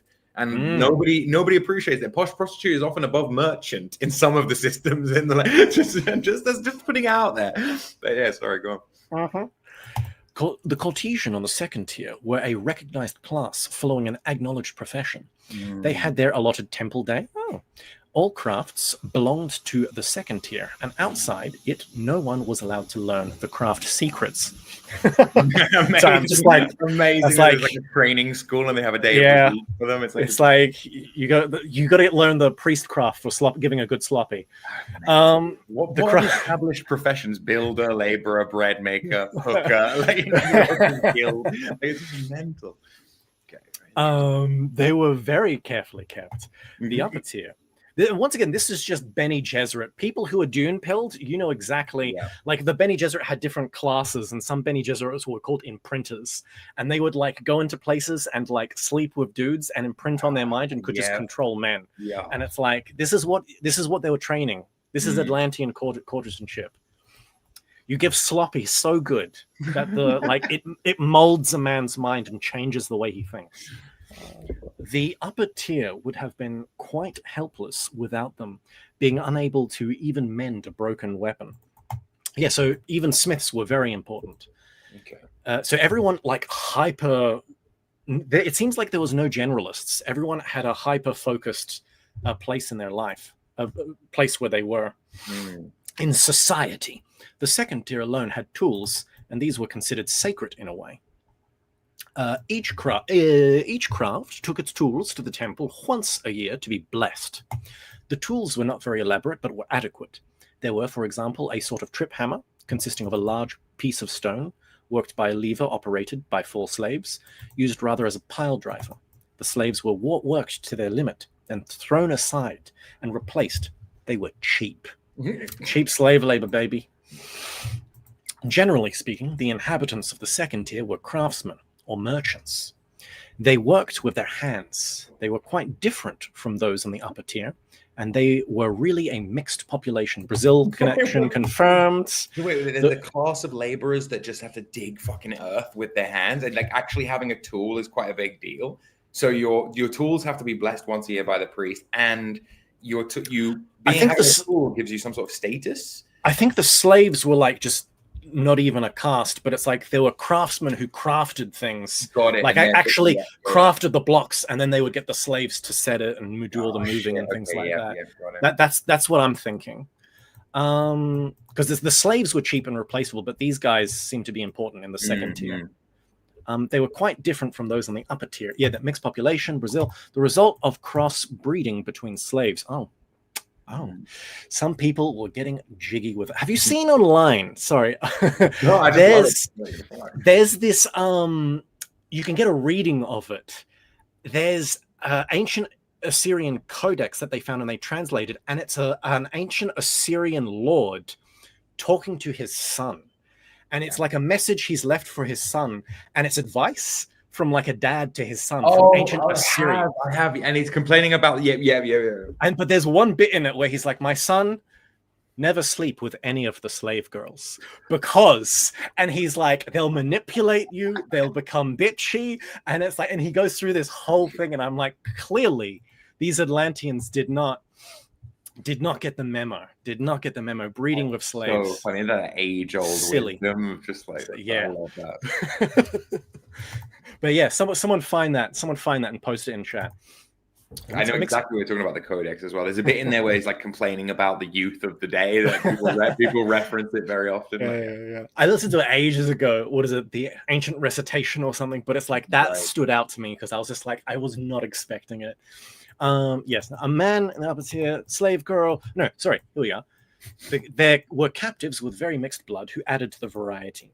A man of the upper tier might take some of his slave girls as concubines, tisk, and the offspring being of mixed blood could not remain in the upper tier, nor could they be relegated to the lowest tier, so they were sent to the second tier in due course. So if someone in a higher tier bumped uglies with a slave, they were just sent to the mid tier, the builders and artisans and merchants. There were 2 slaves who had been given their freedom, immigrants, and some exceptionally gifted people from the lowest tier who bought their way in.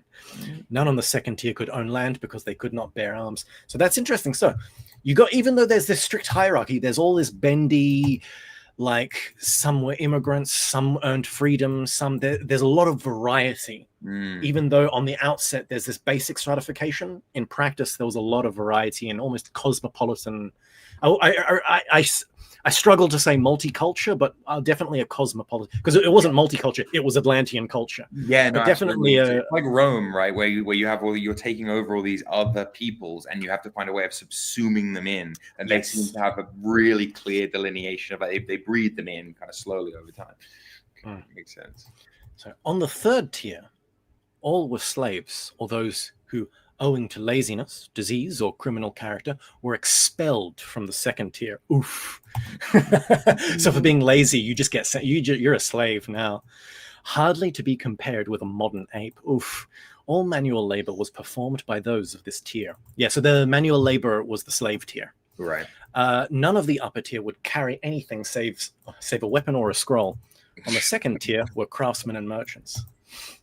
So purchase of a slave was a simple matter.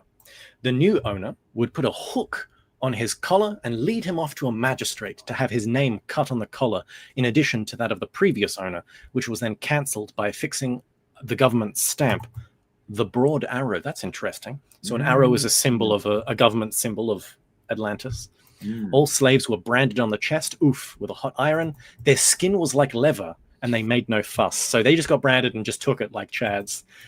Poor Atlanteans. I feel bad for the Atlantean slaves. They ate their dead. No, I don't. And in their little wattle hovels, their pickled joints could be seen hanging about. These slaves were cannibals and would kill and eat anyone they could get hold of. This accounts for the legends of ogres that are found in every race. So there you go. So the lowest caste was really low. Makes you wonder, like, who's banging slaves then if they were like ogres, right? Like there's some, I mean, some of them would have been, but some, it says like some from a lower like caste, if they were too lazy, got sent to be slaves. So there's going to be a lot of even amongst the slaves, diversity there, but there was some, the slaves do get really bad, it seems. Some were basically ogres. There's like a degeneration amongst the slaves as well, where they're all living in these like shantytown flaveas and eating people and eating human joint bones. And then just like breeding themselves over several generations into just monster like Lovecraftian. What's the Innsmouth type people? You know what I mean? Like really kind of just like, oh fuck. Like, all right, I get it though. She paints a very, very vivid picture. There was not a great deal of warfare at this time, but force was needed to keep the lower population in order. The main external effort was on colonizing what is now South America. So they had different government projects to colonize and make different colonies all over the place. So South America, Egypt, India, some parts of Asia, especially in later times. Even Britain was more of an outpost. I'm not sure if it was a full colony, but they definitely had outposts in the Isles. But there was a constant struggle to keep the animals down. There was organized hunting for, though the old antediluvian beasts were dying out, there were numerous cave tigers, saber-toothed tigers in the hills, and along the coast and in the marshes and waterways, there were a lot of savage wildlife. Creatures like huge turtles and walruses that were man-eaters. So like Dungeons and Dragons and dire wolves, all of that shit is Atlantean memory. It's Atlantean memory of giant animals and monsters we had to slay. They could crawl 3 or 4 miles inland and eat slaves in their huts. Oof. A company of the army would be detailed to hunt them. They were very awkward to deal with, and the only weapons available were javelins, slings, or swords, not even bows or arrows. Yeah, and yet an arrow was a government symbol. Dion Fortune. So I get the sense that it's not that arrows don't exist, but arrows are high tech. And like there's possibly, like, you know, like there's like 2 or 3 dudes with arrows, like it's very, very top of the line. Whereas if you needed a detachment of bros to go kill a saber-toothed tiger, you're just going to give them clubs and like slings and just send them out there. They're probably going to be comprised of like your lesser warrior caste type people together. It's, if you imagine what kind of beasts would have actually lived at that time of human, like prehistory. Yeah, because I always think like even stories of like dragons and basilisks and things are almost like remembrances of Atlantean monsters that have gone extinct. If you ever look at like you know, with raptors, we like have this concept of raptor because of Jurassic Park, but if you look at like nowadays when they restructure and show raptors as a dinosaur, they have feathers on them when we're feathered. Yeah, a lot more like big, fast ostriches or chickens. And when you look at them, and someone's pointed out, when you look at old like medieval codexes of what a basilisk traditionally looks like, it's actually like this giant bird thing. That's like a giant bird monster, and it's like almost like a raptor. And it's like, there really are these monsters in our memory that truly exist. And it's like Atlantis was that period. Yeah. So yeah, maybe there was a period where like MMORPG slaying's going out and hunting and like getting 5 pelts for a quest. Maybe that's like an Atlantean memory of like being an Atlantean hunter. There was a continuous struggle against nature in one form or another. The animals, the earth, which was always giving way, the sea with several tidal waves each year, dikes had to be built and maintained, rivers shifted their beds, overwhelming the surrounding territory. All the water came from the conduits in the mountains. There was an extensive shipping trade with the colonies, and along the coasts, for in those days a chain of islands stretched nearly across the Atlantic, so that it was possible to go to North Africa in a sailing galley, somewhat like the South Seas today. There was a kind of ridge around the earth, possibly an old chain of mountains, including the Caucasus, Alps, and Himalayas. So Caucasus, Alps, and Himalayas were all one mountain ridge at one point. Very interesting. Okay. The 3 emigrations. There were 3 big emigrations under the control of the priesthood, one before each of the main cataclysms. The first set off towards the east, traveling very slowly and stopping every year to grow their crops. Before moving on again, they set up altars. The stones of Steness may be an example. Such stones were moved by the germination of grain. This emigration settled in China, which was reached traveling across the north of Scotland and northern Europe. The disposition of the land surface of the earth was different from now, almost continuous. In China to this day, there is great knowledge as a result of this emigration. and their present mysteries come from the Sun Temple of Atlantis. That's crazy. I was watching something about medieval Japan the other day, and it was very similar. I was thinking that, why is it so similar to like Egyptian? Okay, interesting. The second emigration went across southern England, France, Spain, and Macedonia into India. There was no Black Sea then, and the Mediterranean was a series of lakes. Stonehenge was made by this swarm, and from it too originated the lodge in the Himalayas. The third of the great emigrations went further south across America to Africa and Egypt. So it's the Mesoamericans and the Egypt connection there, and also that's interesting one with the England connecting to India. The Druids and the Brahmins share the same mysteries. Very interesting. And that first one are traveling across the north to China, from Scotland over Russia into China. Like that's the kind of the origins of initiation. Yes, there are three. I was just going to say, it's like it shows that there are these different lineages, these different fragments, which can all be reconnected into one. Yeah, but it's like they all have their different flavors as well. I think she gets into it later on. Okay. About the, what is it? You go. The origins of initiations. There are three main lines of initiation, represented by the three emigrations from Atlantis and their heads, who represent the three aspects of the cosmic Christ: wisdom, power, and love. Wisdom is of the first emigration in China. Power is of the second in the Himalayas, and love is of the third, the West, the Nazarene. These are not three incarnations, but three emanations. The cosmic Christ is one. We're getting so woo with it now. Fuck, I love Dion Fortune. Each emigration took with it the achievements of its predecessor. He who had once been initiated always returns to the same order or to the allied tradition that carries on the succession of that order.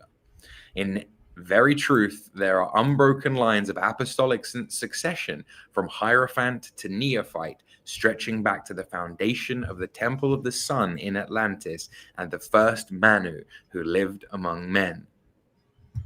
Thence derived all initiations. In the present age, the types of souls are determined and can be found and can find the order of its representation to which they belong. But in the early Atlantean days, there was no such choice, and as souls became ready for initiation, they had to be initiated on the phase of power, then in manifestation.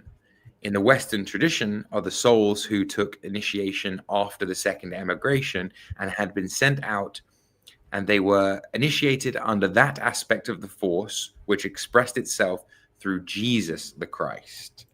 Therefore, in the West, the main line is already determined, but there are many subdivisions. For example, representatives of the Persian fire worship still survive and are true descendants of the ancient order. But in those islands, the Egyptian Tyrian, Greek mysteries are the line of descent. The Mediterranean line, as it is called. There is but one valid Western line, and the only question to be decided is whether those who offer initiation are able to initiate. For many spread a wedding feast, but it requires the presence of the master to turn the water into wine. And unless he is present at this ceremony, the candidate is not initiated and will be liable to danger should the group he has entered have any traditional knowledge, for he will be exposed to forces without being protected. What is she talking about here? She seems she's talking about initiation, so internal initiation as well. When she says initiation, she doesn't just mean going to a lodge and getting a new title. Mm-hmm. She's talking about a specific sacred rite, which then changes your internal constitution. Yeah. And it's one of these things. Can these rites be initiated by ourselves through our own internal practice? Right. It seems, I would say that has to be a possibility, because focusing on the microcosm is basically yoga. But in this, it's like she's talking about, where does she say it? But it requires, yes, because the whole thing with the initiation here, master turning the water into wine, unless he is present. So unless he is present, so it's like in these initiations, if you go through the sacred rite without proper preparation, It's like you open yourself, but you open yourself to what? And it's like anything can come in, she's basically saying. You can just open yourself to possession. I believe that's what she's saying in this case. But she's getting a little hairy there. It's quite interesting. I like the bit where she's talking about wisdom, power, and love as these three almost like archetypal forces that come out and pepper the different systems. Emigration of people emigrates something into the like broader consciousness of humanity. Like that's what that I was with her until, and then it kind of I was like, all right, okay. Yeah, and it's interesting because in the West, it's like, well, if we come from a kind of a Britain, the Druids would have been of the ray of power, or the one of power. But then the Christ, she says, is of the love. And so we're an overlay of these two forces. Makes perfect sense, actually. And so that's interesting. That's interesting. What's kind of going on there? This overlaying of kind of like two traditions, this interweavingness. I can just see we have a chapter coming up at the end of this called Notes on Races. Amazing, so good. Okay, you can tell the true from the false by this. The false claim powers and do nothing. The true claim no powers, but you can perceive, if you have the necessary senses, that powers are at work. The workings of a true fraternity are attended by practical demonstrations of the occult arts, not merely by claims to their possession.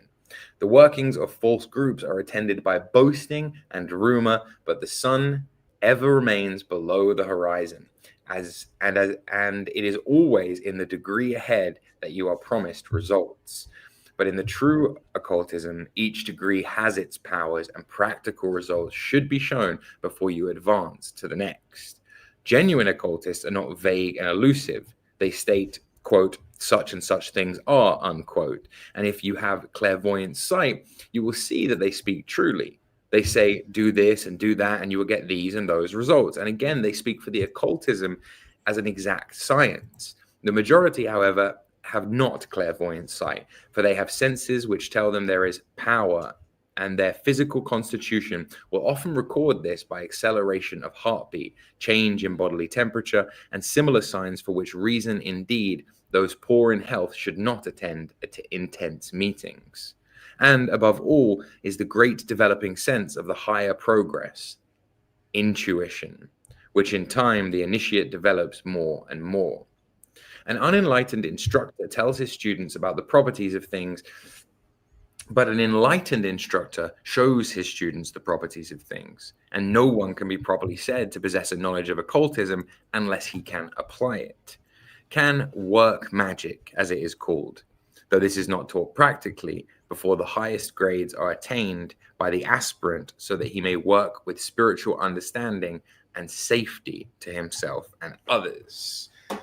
And so that is so gangster. She's basically saying, like, you need occult powers. You need practice. You need it's like this pragmatism. And it should be a litmus test. It's like you go to a place and they're all like, oh, we don't do that in this degree. Yeah, and it's like, oh, you got to apply all powers. Degree 10 degree to do that here. Yeah, it's like you got to pay to get to this degree, and that's when the good stuff happens. It's like that's always a sign of frauds to her. It's like each degree has a skill that you learn or something that you can apply, and it's like, and if it isn't like that, then it's like, what are they fucking doing in that sense? And one thing that's really interesting there, she said, you can see the workings of this if you have sight, but if you don't, it still registers in your body as like this quickening of heart and your physical constitution, and like your body temperature changes. And you can change in bodily temperature and similar signs for which reason indeed those poor in health should not. You can literally fuck yourself up physically by that's really, really interesting. Okay. You want to take us from notes on races? Yeah, let's go. Notes and races, baby. Let's go. So you have only the exoteric history of your race. Its full history goes back to the beginning of the fifth race. The fifth race is our race now. Our root race, which is called the Aryan race by Blavatsky. Whoa. A race might be likened to an incarnation of the earth spirit. At the end of a race, it reaches a very low ebb, usually ending in a cataclysm. So we're towards the end of the Aryan race. Yeah. After which a fresh start must be made, All that remain of the old race are its traditions and its survivors, who are by then very decadent. And I mean, look at Germany with all of its decadence, are looked on as aborigines. The race starts to decline when the nucleus of the new race is taken out. That's interesting as well, because but let's not. Anyway, each sub-race recapitulates the development of the numerically corresponding root race and has its prime in the sub-race corresponding to it. So I guess like in the fifth sub-race of our fifth race was our peak, which is interesting. Okay. Because that I think would have been like I think that would have been Britain. The British Empire or something. 5 incarnations of like the Aryan race would be, but we'd be on like the 7th or 8th now or something. Because it's like it would have been Atlantis ends in Mongolia, so it would have been prehistory Asia, and then like coming into Mesopotamia, like Egypt, and then you would kind of go to like the Greeks, and then the European Knights. That aesthetic constitutes the racial mysteries of like maybe like the 4th or the 5th period, and then we come into the modern times where we get kind of like our history. But it's like, that's very interesting. It's just crazy to me that this stuff used to be the domain of occultism. Like it really isn't today, but it's just fascinating. Like, okay, and I mean, look, what do you have to think about? These are ideas which they engage with, and it's interesting to engage in now. Where am I up to? The race starts to decline. No, for the root race that is to come, seeds. I think it's seeds. For the root race that is to come, the seeds are taken from the existing root race, and there then remains nothing more for that race to do. The picked souls for the new race are drawn off, and bad karma is cleared up as far as possible to allow the new race to start unencumbered. Oof, that means like at the end of our race, there's much suffering as the good souls are taken out, and there's lots of suffering is deliberately allowed as a karmic purification engine. Thus, conditions at the end of a race are likely to be very disturbed. Hence why like the last Atlanteans in the Golden City were like the most perverse. There's like some description Blavatsky gives of the late stage Atlantis, where she says something like, instead of worshipping gods, each person would have like a temple in their house, and they would just have pictures to themselves. No. And I'm like, dog, that's Facebook. That's Instagram. I literally thought about Instagram the moment you said that, like the selfie generation. Yeah, final generation of Atlantis was the selfie generation. It's like the selfie. We are the decadent last race where we worship ourselves. To be an influencer is a decadent. Anyway, there was a system of testing for initiation, which required the candidates for each degree to discover for themselves in meditation some of the secrets of the degree and the passwords. Yeah, so this is a common thing you see. So degrees will have passwords, but they won't give them to you. They'll give you like half of it or something. You go figure it out. Like literally in your meditation, you'll unlock something and come and you'll ask your like the guy above you, and you'll say something and they'll be like, huh, interesting. And like then they'll go, this guy has something, and they'll bring you into a higher grade. If they were successful, which is interesting because you see kind of remnants of that even in modern occultism. One of the most famous ones being literally Crowley and Theodore Roos. Crowley doing a public display, and then Theodore Roos sending him a letter and being like, "You've unveiled the secrets of my order." And Crowley's like, "I don't know what you're talking about." And then Roos initiates him into the OTO. That's dope. If they were successful, they went to the chief priest to report them, and then received initiation on the physical plane. So that's interesting. In your meditations, you gain fragments, you gain an opening, and then the sacred rite in the physical plane is then to do the full thing, is then aids that process along. But it seems that there is some kind of internal process which is sparked through practices, which is interesting. Now, there are on record particulars of duplicity meaning like a dualism, in these tests in which a priest of the moon learned of the secrets, not by his own meditation, but by the unlawful use of a medium. thus obtaining initiation to a degree for which he was not qualified. Oh, shit. In due course, the retiring priest of the sun had to initiate his successor. There were 2 candidates, the priest of the moon, who has been mentioned, and a young priest, who was held to be of equal grade. The priest of the moon, whose supposedly high grade was not founded on fact, was basically the priest of the moon didn't achieve the mysteries through internal work. He basically stole them. So he didn't have, he didn't have the Chad requirements. So the priest of the moon was chosen owing to the machinations of a certain persons in power, and was duly initiated as priest of the sun according to custom, as the aged priest withdrew from office. So this is a part of a story. We're going to a story of Atlantis here, that Dion Fortune, what part did she play in this? Why is she remembering this specific occurrence? In due course, the new priest of the sun had to perform the functions of his office, and to demonstrate that he really had the powers required of a high priest of his supposed grade. One of which was to materialize an elemental in the fumes rising out of a large bronze tripod some 6 feet high. So elemental is a catch-all phrase in some of these esoteric schools, like Dion Fortune. Sometimes an elemental just means like a salamander or a sylph, but sometimes an elemental is almost something like a god. Like it's a potent spirit, bigger force or entity. With elemental power. So you've got to materialize it, which stood below the steps of the high altar. He knew the invocations and succeeded in materialization, but then his lack of the full powers of his office was revealed, for he failed to control the materialization, which turned on him. So he collapsed and died raving mad 3 days later. So he summoned something, and the thing that he summoned literally blew his brains out. Blew his fucking brains out, and he just died like a simp days later. The other priest, who possessed the necessary powers, then took charge and cleared the elemental from the temple. So he was able to vanquish it back onto the astral plane, but it remained then at large on the astral plane, causing problems. And that's still a problem, because if it's on the astral plane, everything from the astral will eventually emanate down into the physical.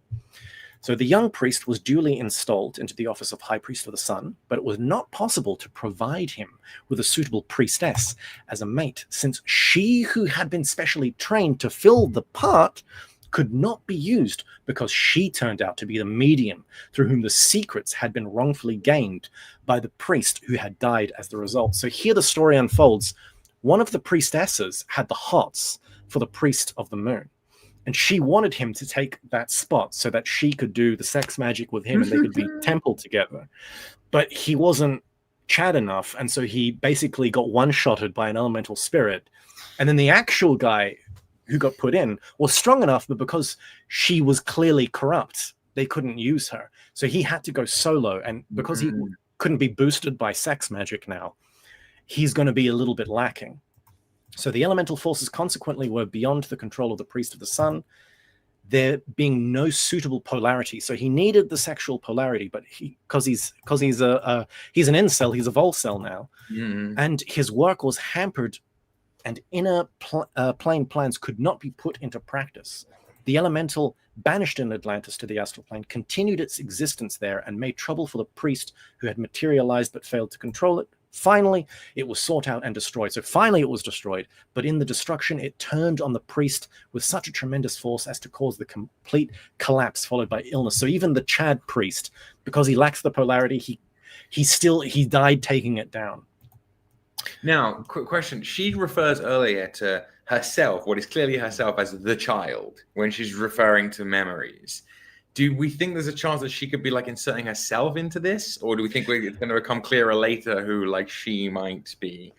I don't know. I mean, she's remembering this as a past life. So, and it's one of those things. She says, those who gain an initiation, you don't lose your degree. That also means through lives. So it may be so that priest back then, priest right now. Like, so, and this is just it. If you're a corrupt Atlantean priest, you're just doomed to incarnate again and again through the sub races until now. Yeah. And this is a lot of the kind of the thing. It's like, I mean, if you read the book, The Sea Priestess as well, Dion Fortune clearly has a self-insert character. The main character is a dude, who he's a funny guy, but there's a character in that's a woman. And it's right, like, right. and it's like, this is a Dion Fortune insert character, a woman who has memories of Atlantis. And it's implied in the Sea Priestess that this woman has memories of being a Sea Priestess and some shenanigans happened. And so it makes me wonder if she was a Sea Priestess and she failed in some way and has only kind of come back to the mysteries now in this life as Dion Fortune. So don't do bad things, guys, or else you'll be cucked for like 10,000 years. Incarnations, yeah. And then, 10,000 years of incarnations, and then finally you'll find the mysteries again. So this incident is recorded here to show the power of the Atlantean priesthood in those early days and the danger of trying, in cases such as this, to deal with forces beyond the grade of the operator. In those days, the conditions of the lower vehicles of the human being made such operations easier and simpler than is the cause today.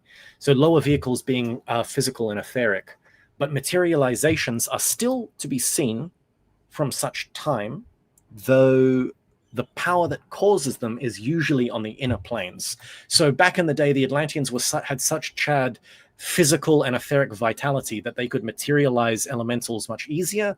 Nowadays, apparently you can still materialize an elemental, but if someone can do it, usually the power is something borrowed from an inner plane contact. It's not their own. Such negative workings are met with certain seances. So seances are an aspect of this, according to Dion Fortune, but are not usually held desirable in occult workings or the positive type. So negative there, she means negative as in you put yourself into a passive state and a spirit comes in and takes you over. Whereas, whereas positive, you're active. And you're awake and you're conscious. So a positive type, the form, no part of, the seances, but are not held to be desirable occult workings of the positive type and form no part of the normal mystery workings. Whew. Man, it's so much there. This is like peak schizo shit as well. It's like peak schizo hours. The idea of priests being driven mad by the entities that they summon, and then there's the whole. I'm wondering. What did she say again? She said there's the reason I'm recording this is to demonstrate what? There's something she wanted to show specifically. Yeah, it's like the power of the Atlanteans and oh shit, where is it? Because the idea is that you don't just summon one of these elementals and nothing. Like presumably if commanded, they do your bidding for you. Right? Yeah, it was the idea that like. Yeah, it was obviously for a reason. There's the summoning of the elementals would either give knowledge or would either provide. I mean, there's even something about marriage and intercourse with elementals. So there could be this is how some attributes were brought into humanity from not human to human breeding, but from some kind of inner world condensation. So there's that aspect as well. But yeah, I think she was also giving that story as a kind of a cautionary tale to not summon anything beyond your grade. Yes, is what she originally said. Beyond what you can control. So if you're a zealotor, don't go for the 6th or 7th degree rituals. Stick with what you got, and then work your way up step by step. 3.5, the Hall of Mirrors. This is the Atlantean Hall of Mirrors was a round building, a circular temple containing many mirrors of different shapes and sizes, made of metal and highly polished glass, being still undiscovered. Being made of metal, highly polished glass, still being undiscovered. These mirrors were probably not set into the walls, but were fixed on pivots, which allowed them to be adjusted at varying angles as required for the work being undertaken. Many types of power could be brought through, and also knowledge of karmic conditions and how they were likely to work out in the future could be gained by the skilled use of mirror working, in which the Atlanteans were highly proficient. The manipulation of mirrors was done by priestesses. It was possible deliberately to manipulate a mirror in such a way as to show an inaccurate and misleading result. So this is like mass scrying. This is like industrial scale scrying. This is like we're going to fill a circular room of Mira, which today that's like carnival barking circus show, freak show shit. But back then was like an integral part of spiritual practice. And then it's women particularly who go in there. It's fucking weird. I mean, even the carnival has like an otherworldly feel, like you're going back in time to something. So it's weird. Maybe a carnival is a degeneration or an aspect of something that was. Because you just know that hall of mirrors was just filled with like massive burning things of hemp and like people. You just know that it was just absolutely insane. Kind of. Okay. It's definitely scrying, but also I wonder if it's to do with illusions as well. Like they could create illusions in mirror to make. Well, that's what they're saying. They can bring someone in and like let me show you the truth, and then they show someone a vision in the mirror, and it's like they have some kind of process like that. But yeah, it's very interesting, and it's also very interesting to reflect that this is a very short excerpt. Like Dion Fortune kind of got this fragment and then never added anything to it. Yeah, right. The withdrawn temple of Naradek, which was the river, wasn't it? If it was okay. Yes. The temple of Naradek was situated a short distance from the city of the Golden Gates. The great Sun Temple, which was in the city itself, was used for the general worship, but outside the city was a temple of the mystical withdrawn priesthood who took no part in daily political life. This temple was on the banks of the river Naradek. It was the great temple of the sun behind the sun. Second sun here is spelled S-O-N rather than S-U-N. It's kind of interesting. The sun behind the sun. Its priests were all mystic and Mistai and Illuminati, withdrawn from the political arena in contradistinction to the priesthood of the Sun Temple on the topmost plateau of the sacred mountain, who were closely connected with the government. Such was the temple of the river Naradek. Yeah. So she's basically saying that these guys were like true mystics. Illuminati, she uses the term Illuminati, just means someone who's awakened consciousness, awakened woke, their faculties. Yeah, spiritually woke. Spiritually woke. Mistai, just the plural of mystic.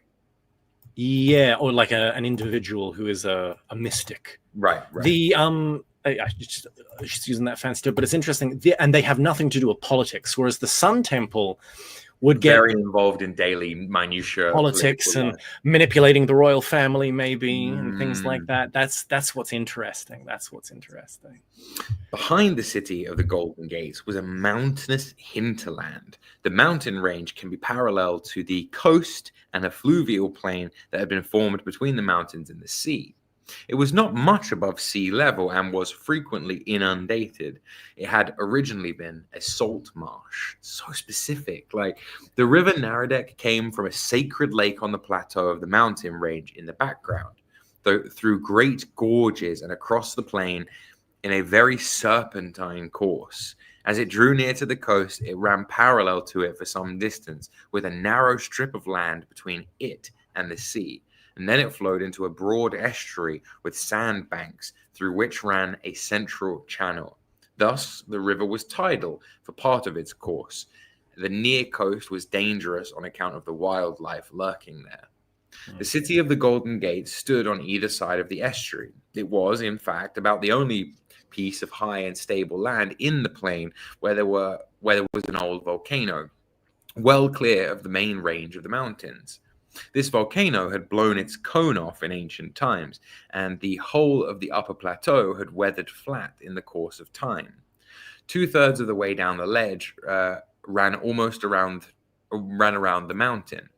On the slopes lived the merchants and artificers, and the lowest caste lived on the level where they were much subject to inundations. So the Flaveyas are like down on the water level. The Sun Temple was on the topmost plateau, but there was another temple of a more mystic and esoteric cult, and this was on the banks of the Naradek, on a bend where the river turned inland in an isolated place 3 or 4 miles from the city. This was the temple of the river Naradek, the great mystical temple behind the Sun Temple. A stairway cut out of rock led spirally down the mountain to the path which led to the temple of Naradek. And there was also an underground passage to it which only certain people might use. The days were to come when the Sun Temple fell on evil days, but the withdrawn temple of Naradek never fell on decay.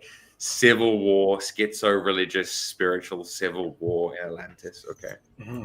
And it's very interesting, this river temple. It's like you have the sun, you have the moon, and then you have this waters, this symbol of the waters. And it's the priestesses of this temple which stay pure and keep these mysteries. And there's always this, in a lot of traditions, there's people come from the ocean and teach. It's like the mysteries are in the waters.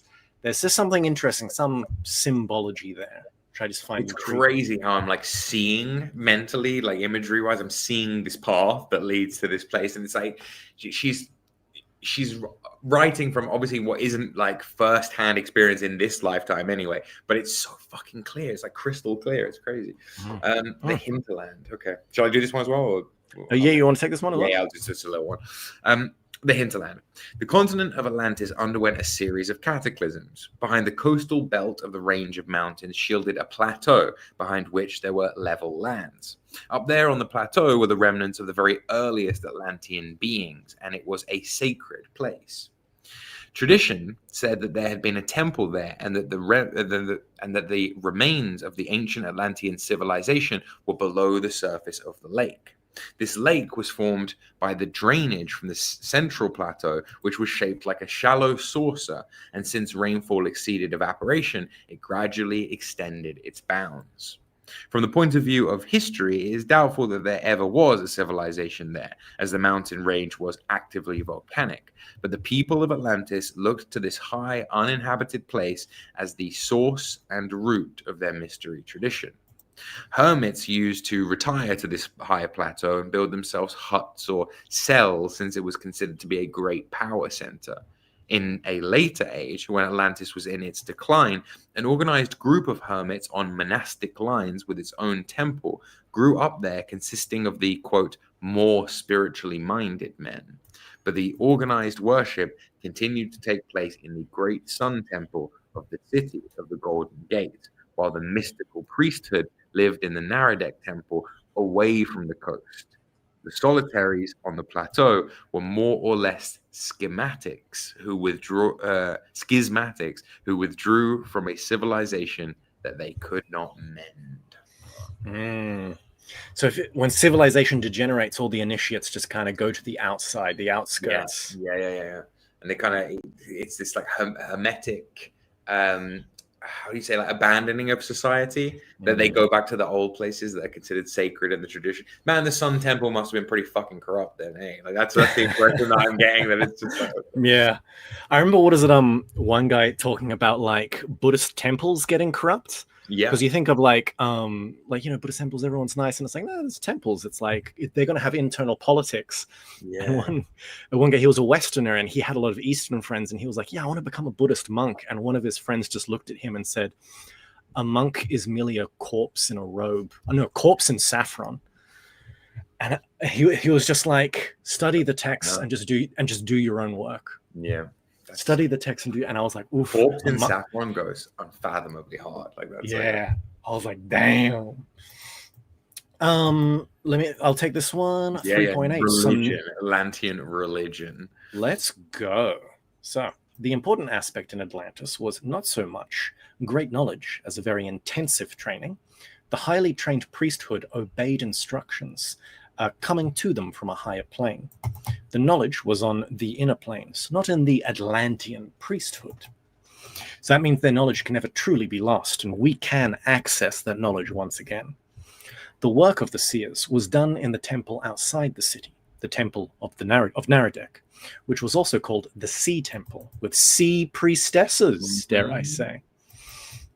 Rituals were performed in the city, but the political atmosphere was not suitable for the mystical priesthood, and the ritual priesthood looked to the Sea Temple. The Atlanteans called themselves the Sea People, and that's interesting. So does that mean the historical Sea People are like a remnant of Atlantis that then ruined the Bronze Age? But yeah, and this temple was reputed to mark the place where they first landed.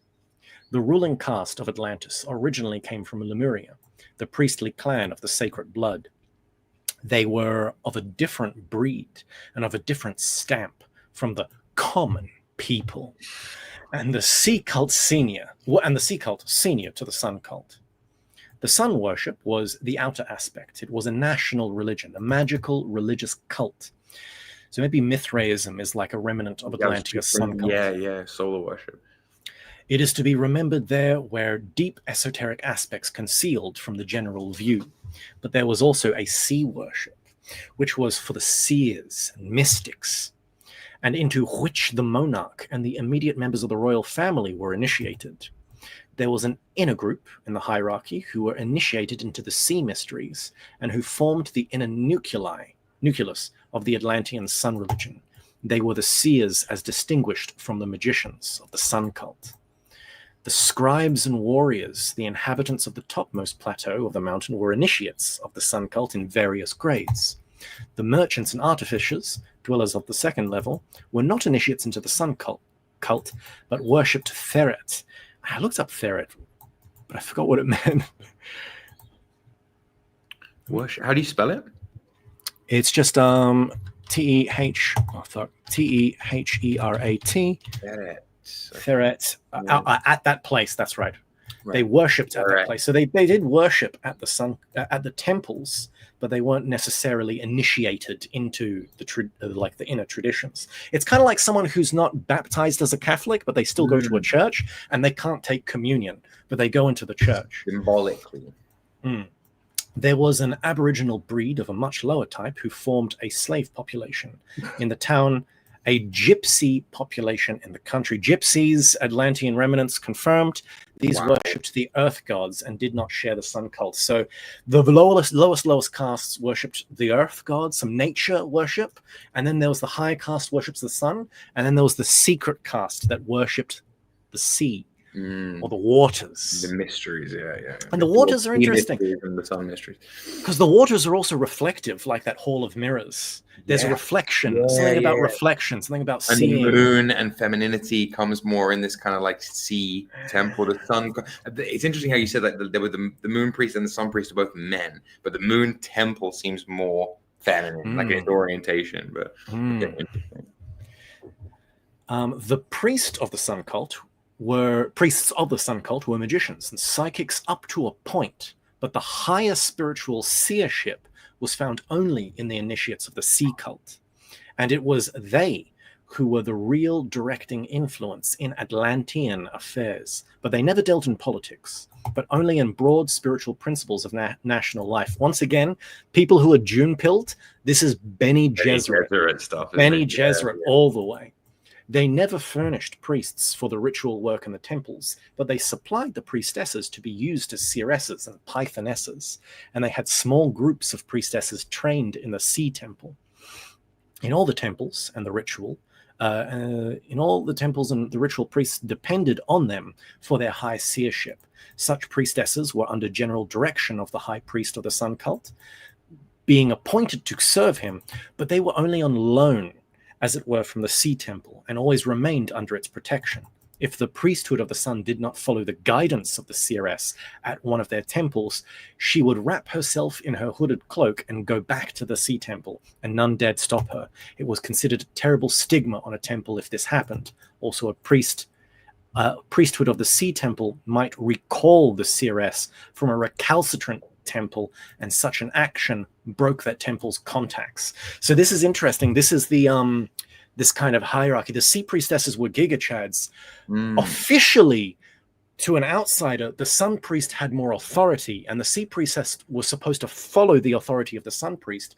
But she was basically giving advice and guidance. And if the sun priest was a retard or got too arrogant and boastful, she could just leave, and that would screw him over, because she's the one who has the real contacts. She can So the sun priest would basically lose all influence if the sea priestesses did this. So there's an interesting interplay between the sea priestess and the sun priest. The sun priests were political figures that had power, but the sea priestesses were the real backbone.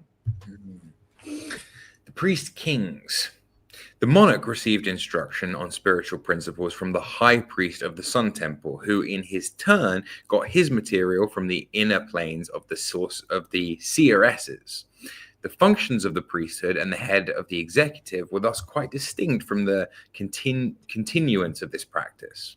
There came a day, however, when the clairvoyance of the priests in allocating the youth of the sacred clan to the category of warrior or scribe failed or was ignored, and one who was destined to the priesthood was allocated to the military branch instead. This man received the full military training, but also he frequented the company of the priesthood and learned much of their knowledge, thus combining in himself the developed qualities of both priest and warrior. At the same time, there was on the scene a woman of strong character and high vision, as seeress of the Sun Temple, a monarch who was weak and degenerate, and a high priest of the Sun Temple unfitted for his office, who had just been appointed thereto in succession to a very fine old high priest by the corrupt machinations of the ruler. Further, Atlantis was threatened with invasion by hostile forces, with which the ruler was incompetent to cope. The warrior, who should have been a priest, was given command and repelled the invasion. On his return, he killed the corrupt high priest, either with his own hand or by his orders, dispossessed the ruler, and usurped the throne. He had not, however, received the initiation into the sea cult and its secrets, and thus was not fitted to rule. But the seeress, taking the law into her own hands, gave him the knowledge and the contacts, thus enabling him to establish himself on the throne and combine in his own person the functions of ruler and high priest, the priest king, and to curb the powers of the priesthood of the sun. In his hands, the arrangement was a source of strength, as he was a man of great energy and power, but in the hands of his successors, it became a source of weakness and gave power to the rulers and laid responsibilities on them which most of them could not support. The rulers hitherto had been administrators under the priesthood of the sun, who were themselves under the discretion of Illuminati. Now the appointment of priests was placed in the hands of the politicians, and the independence of the priesthood was destroyed. Atlantis had begun to decay when this warrior seized the throne and arrested the decline for a period, but the seeds of decay had already germinated, and as was demonstrated by the failure of the priesthood to recognize the right of one who they wrongfully had appointed to the warrior class. The Sea Temple, however, never fell into decay. Very interesting. One thing there that's interesting is this has a kind of a flavor of both Alexander the Great and Julius Caesar. Definitely. There's something Roman and patrician about it. He comes back and just murders the guy. Like, it was very it's very brutal, isn't it? It kind of reminded me, because everything up until now was like, whoa, this is so highfalutin and high and mighty, except for the Flavea Brazil stuff. But like, the noble side of it, you seems like, oh, this is all very high, but you realize, no, they're straight up murdering each other in their more fallen times. So that's interesting. And it's that kind of thing, like, Alexander the Great, he wasn't just some brute. He was trained by Aristotle. Some people call him a genius who just happened to take the martial path. And it's like, just like this guy who should have been a scribe, should have been a priest, but he got put into the martial path. But this is maybe this is where Plato gets his idea of like the philosopher king from, right? It's the Atlantean priest king who's capable of kind of both roles. Exactly. And so it's like this dual person who has both attributes. And then he comes and it says, and it's interesting, Atlantis was in a decay, but this picked it up a little bit.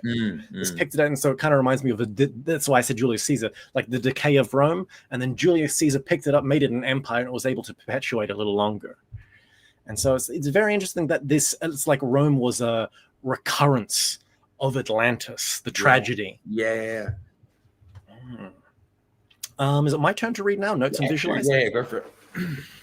3.10, notes on visualizing the sacred mountain and the sacred flame. Oh, here we go. Approaching the sacred mountain, the traveler finds only one great gateway or pylon that gives entrance. Then there are the 3 levels or tiers and a simple path winding up towards the summit. On that summit are the great gates of the city, with the Sun Temple set in its center. The temple is entered by the great west door that faces the colonnade or avenue of pylons. From the avenue can be seen the vista of the temple, through which gleams the perpetual light, which is never let out, day or night, and burns up from the underground tunnel, feeding a flame before the main entrance, which is visible for many miles.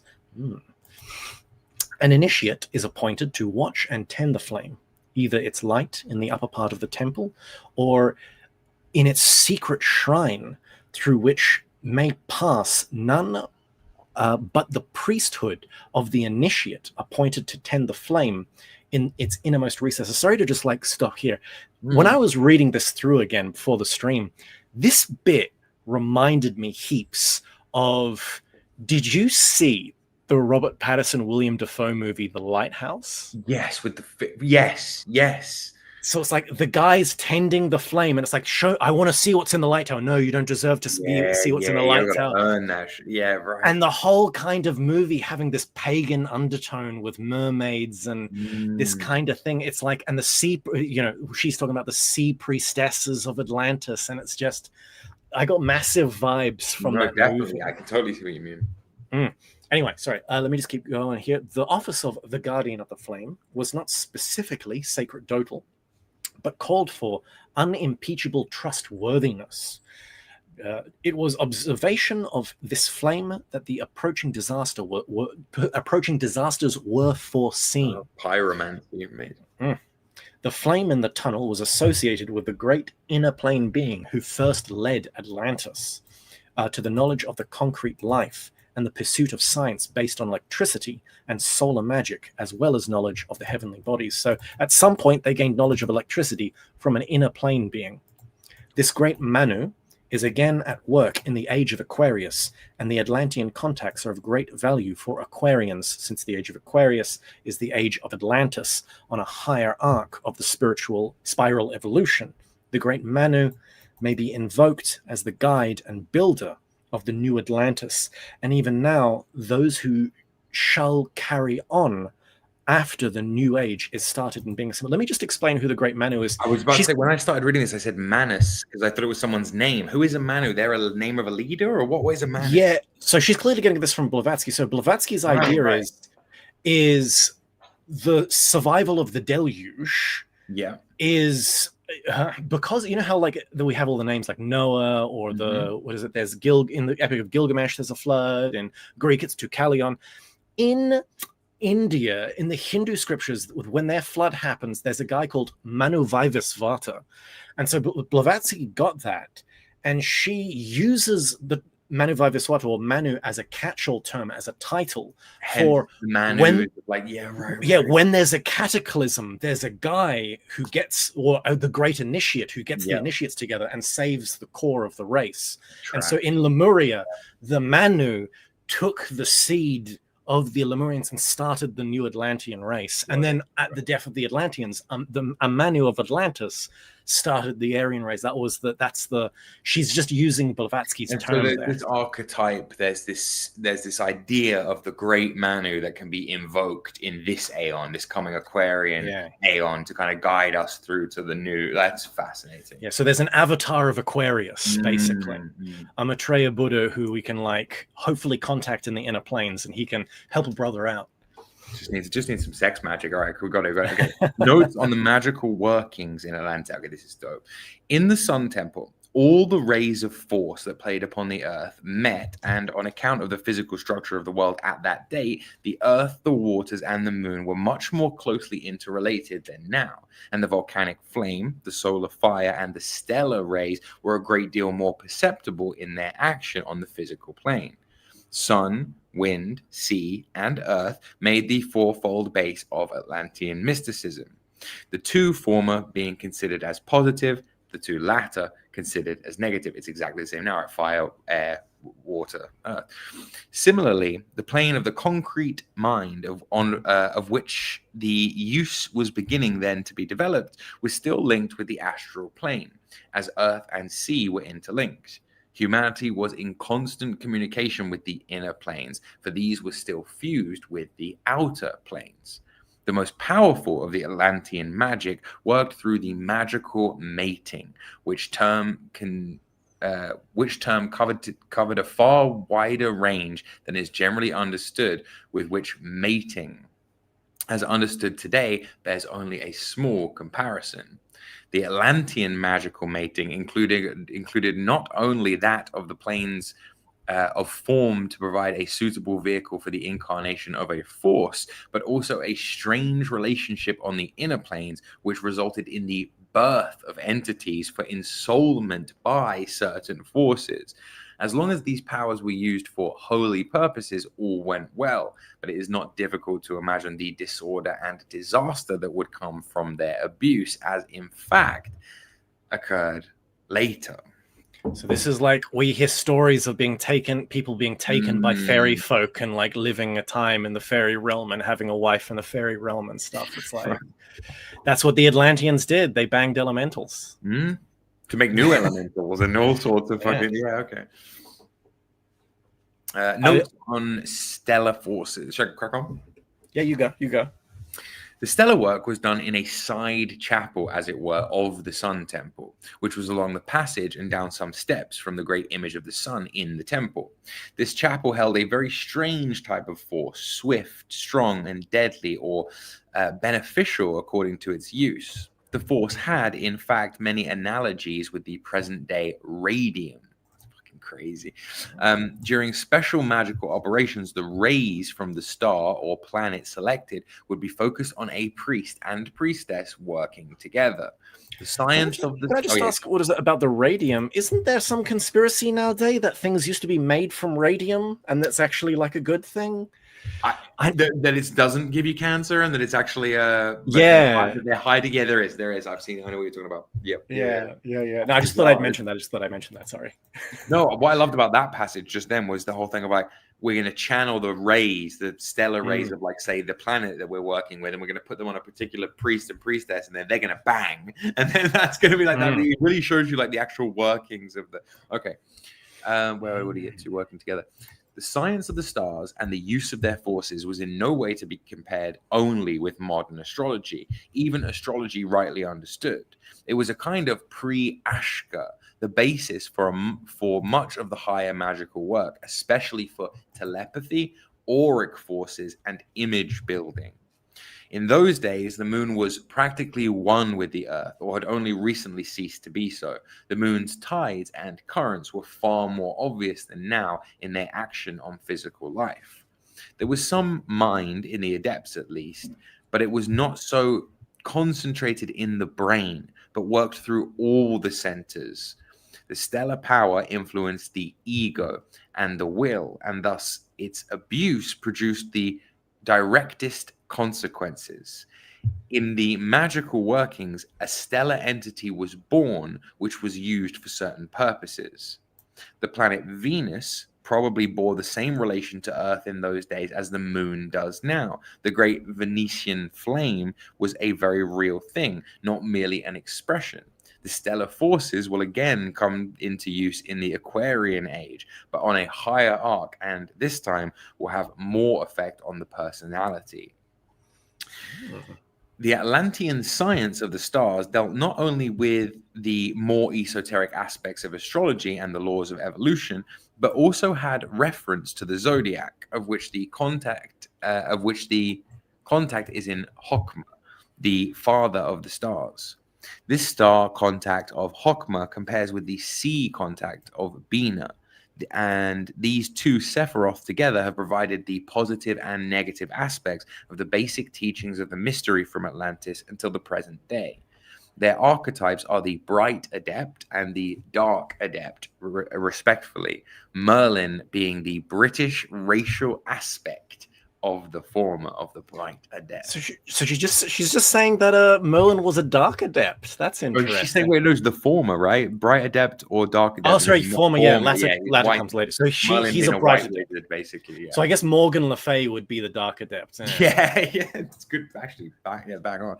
A priest or priestess may be far from the grades of Hokma or Bina, but the major spirits among the priesthood develop under one or other of these archetypes, which overshadows their higher self. In this connection, it should be remembered that Bina has two aspects, and the dark adept in completion works through both. When an initiate has attained a very high grade, he will be able to assimilate practically the whole of the archetypal power. To put the teaching in principle in a very condensed form, it may be said that the stellar magic is the interrelated action of Hokma and Bina through the integrated personalities of two very high-grade adepts. God, that's a lot to take in. Hokmah and Bina being wisdom and understanding, essentially. Yes. On her tree, it's interesting. She seems to be saying that it's like the female, the Bina, is more like is this receptive force, and the Chokmah guy, the priest who has the stellar forces, is bringing these energies in, and it's the sexual magic that then racially creates new people. It's interesting that she's saying that it would literally create physical aspects in people, but in the higher arc in our Aquarian age, it'll only affect or mainly affect our personalities. Yeah, makes perfect sense. So that's very interesting. Do you want to take out the Hall of Images? Yeah, I'll do Hall of Images. It sounds so fucking. It sounds like something from Game of Thrones. It's a fucking Hall of Images. Let's go. This is why high fantasy. We need to get reading it. There's Atlantean remnants in high fantasy, guys. From the Sun Temple, an underground passage down a spiral stairway led to a secret door, which opened onto the, I'm going to say, Hall of Images. This hall gave the appearance of being filled with a strange purple-green vapor. Joker colors, through which one walked as in a mist, so terrific and tangible was the power concentrated there, yet the hall was like a place of the dead who at any moment might rise and crowd around the visitor.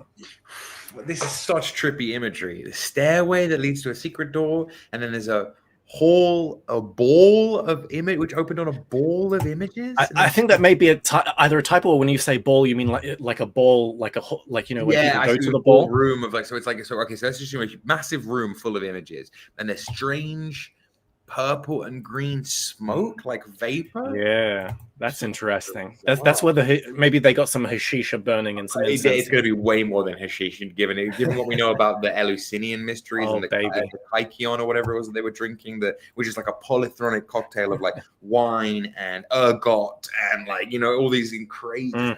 And obviously, whatever they've got, they're smoking it into their hotboxing. Basically, this is their hall of images, like wild, absolutely wild. And it's interesting. The people, specifically, you get a fear that the dead may grab you at any moment. So the past, at any moment, might rise and crowd around you. So in the hall were 4 separate rooms, or also four elements. Interesting, which held the power systems connected with each of the 4 elements. Okay, there you go.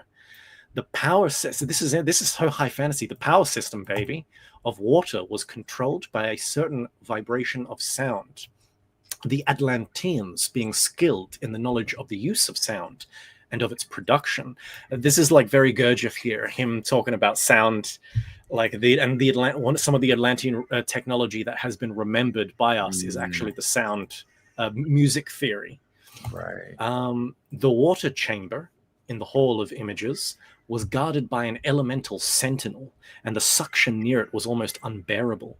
Knowledge of the ocean springs and of the secret power of this water chamber and the controlling sound vibrations enabled the higher planes to loose the water cataclysm on Atlantis.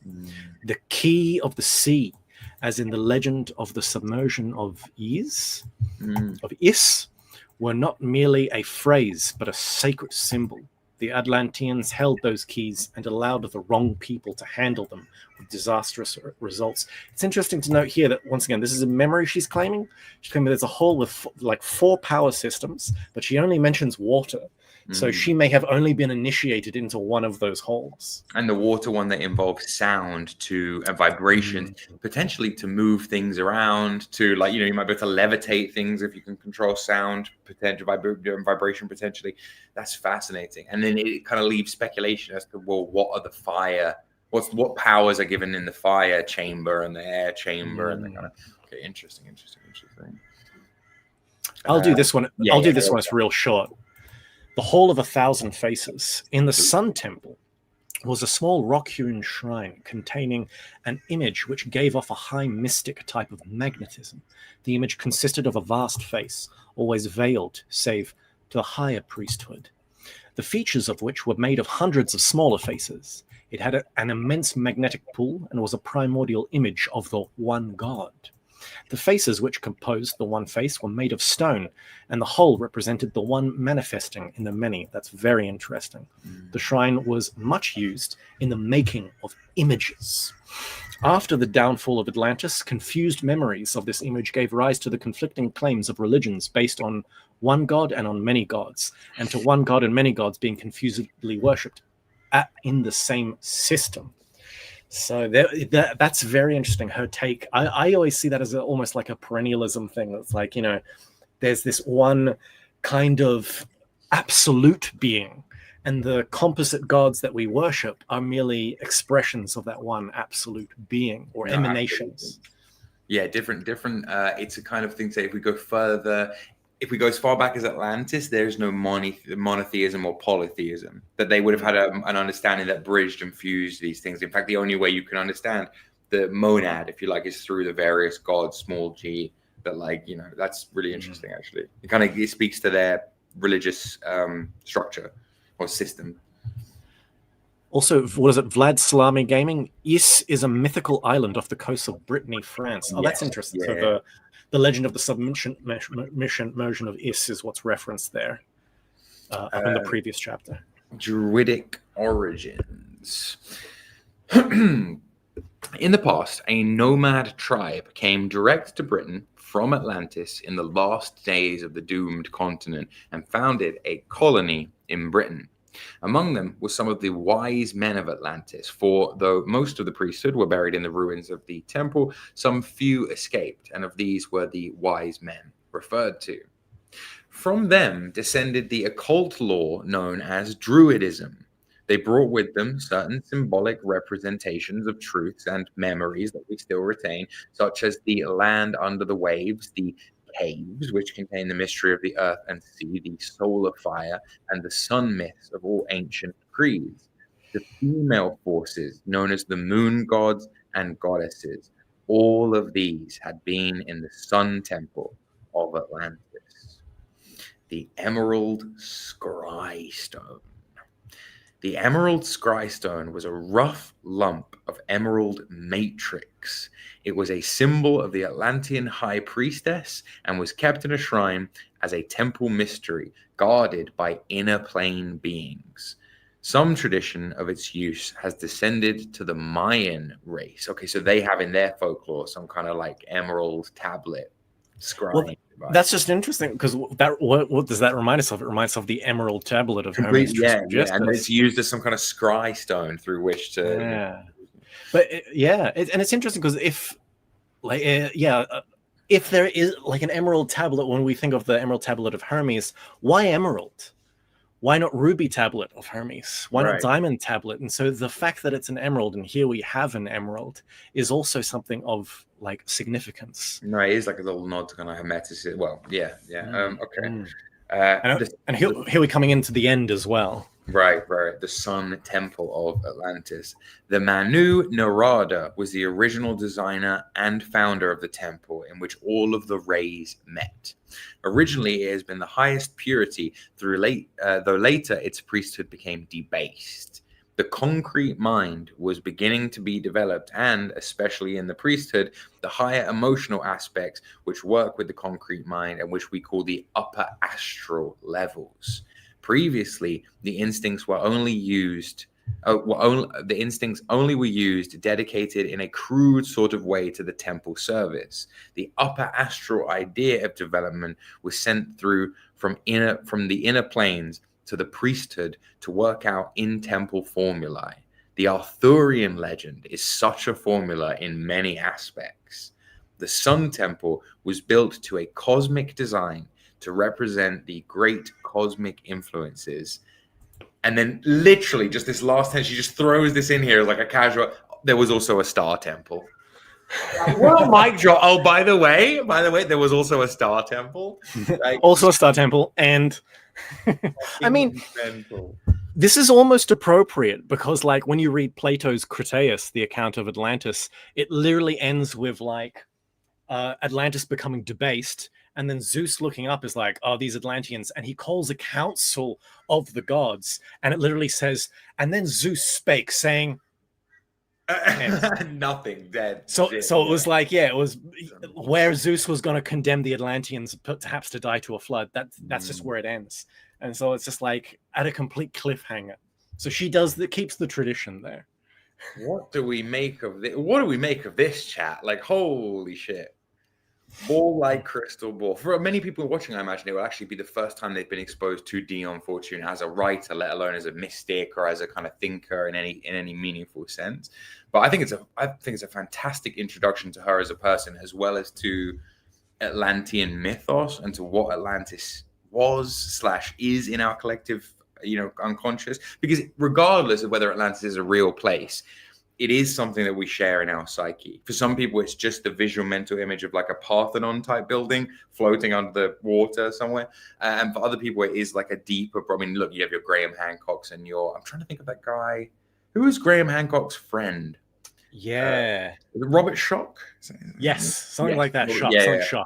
And there is a real school of science now kind of harking back to this and trying to work out what we're looking at when we talk about this period of history. It's like, regardless of whether it's real, it provides a really cool mythic basis for Western occult tradition. And it's like, it's a fucking fascinating introduction to her as a person. I didn't really realize until revisiting this how schizo she was, like how really schizo she was in terms of some of the things she came out with. But like, amazing, absolutely amazing. Just to go through some of these comments from the chat, we have Evil Eyes from Axie, make Atlantis great again. If it's false, then I don't want to be correct. That's so real. You do a lot more than talk to him. Aquaman. Chat, have you taken the sword and sorcery pill? I think I know what that is. I mean, that's high fantasy, low fantasy. It's Conan Barbarian. Gotcha. Yeah. It's kind of weird how much of this stuff comes from there, hey? It comes from that kind of like, well, could come from there. Might be inherited from there. I mean, it's like this thing. It's like, we've existed far longer than they've told us, and we've been telling stories the entire time. I remember one thing that was really interesting I heard recently was like, there's these two data points. One is teeth morphologists looking at human teeth say that modern man as he is, or as we are, should have been around at least 100,000 years. Right. And then there's this other thing to do with the Pleiades. The Pleiades, the star system, the seven sisters in mythology. Right, yes, yeah. The problem is though, the Pleiades has 7 stars, but when you look at them in the sky, there's only 6. Because there is a 7th one, but it's invisible. You can't see it. But in the stories of the Pleiades, there's 7 sisters and one always goes missing.